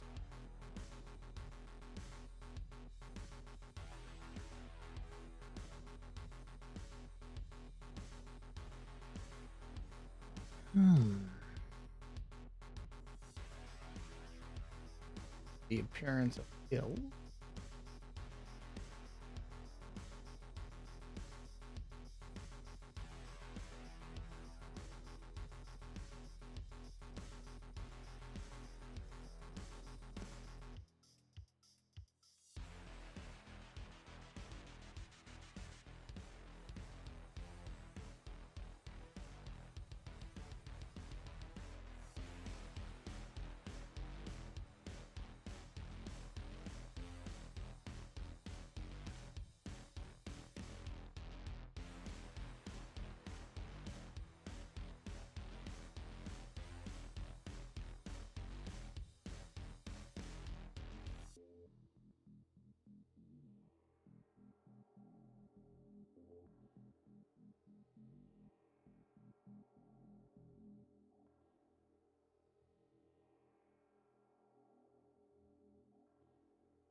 Yeah, I'd say that's plenty, plenty adequate for like plenty of grazing room. Like you could probably have multiple shepherds at the same time tending to their own flocks, sort of doing their own thing.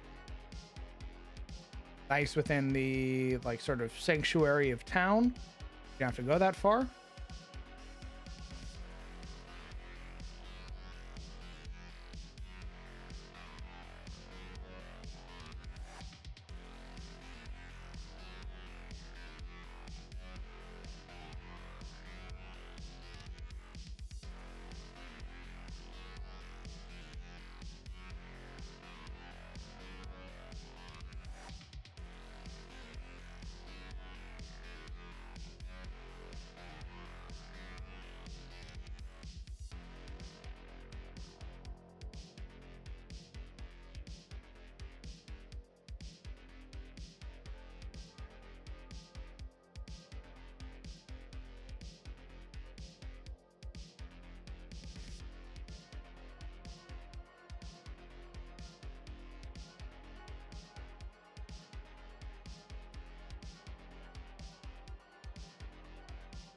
Sort of show the trees around towards keep.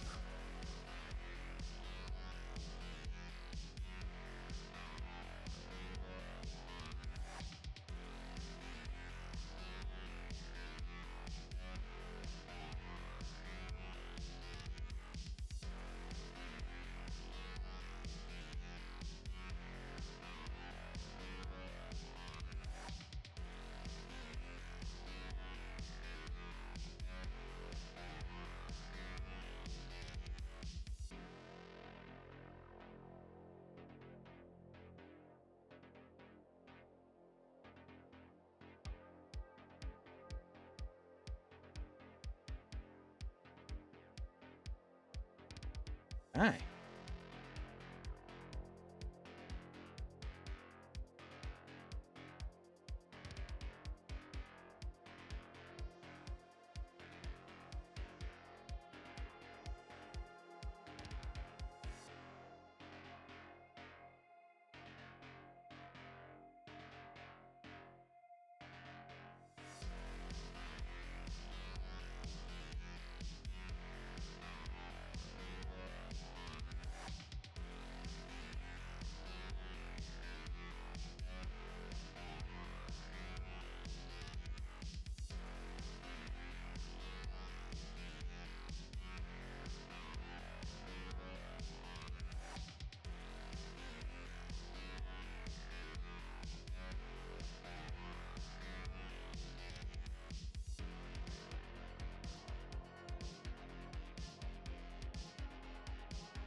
I got like one more small area to make.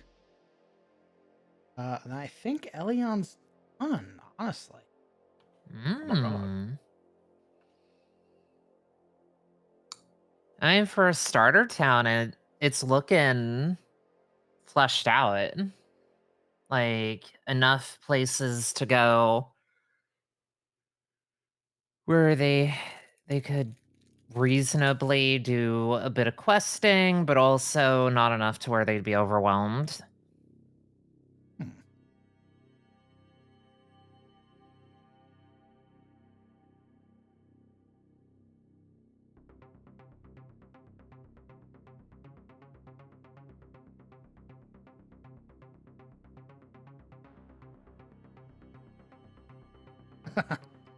I'm always open. Mood. Yeah, I feel like compared to the original, the first sort of inception of Eliant, this one sort of fits more with the new version of Tyros, where there's a level of like organization to it. It definitely see where like a lot of the road and infrastructure is. And there's a little bit more like uniformity to things compared to like the sort of sprawlingness that was the first version. There are a lot of like random placement. This feels, it almost feels more organized and also organic. Not that the other one wasn't, but the new one feels like it's built around the natural world rather than the other way around. So yeah, I definitely think adding these like little neighborhoods is definitely what helped.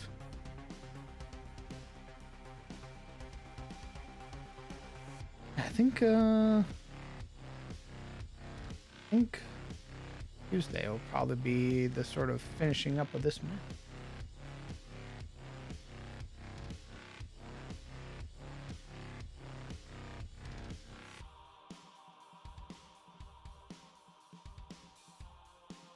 What I miss? Nothing much, Sinju. We're just we chatted a bunch about anime and got a good portion of Elion done. I think I only have this small area left up here. Some of the areas around are like filling out a little bit more of these areas with like trees and shrubbery and the like. And then the road, and then that's it. That feels very nice. But I am gonna call the stream there. Oh. Okay. reasonable. That is a sturdy 4 hours. Indeed. Not only that, we made weird. We made like weird like soul items. If you're interested in all in the concept that we made for like soul gems and soul fragments and stuff like that, it's at the first part of the stream, probably like the first hour. All right.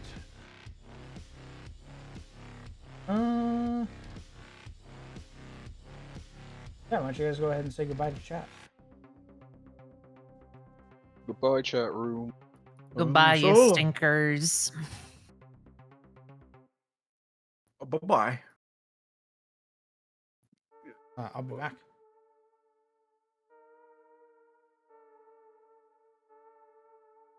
Okay. Friends, companions, thank you guys so much for coming out and supporting the stream. I really do appreciate it.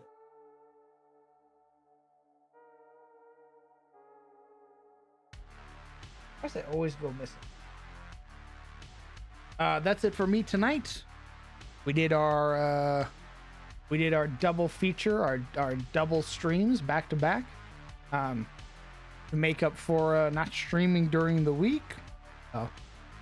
We got a lot done. We got the idea out of my mind that I had been sort of toying with and playing with, and I'm very happy to have finished that.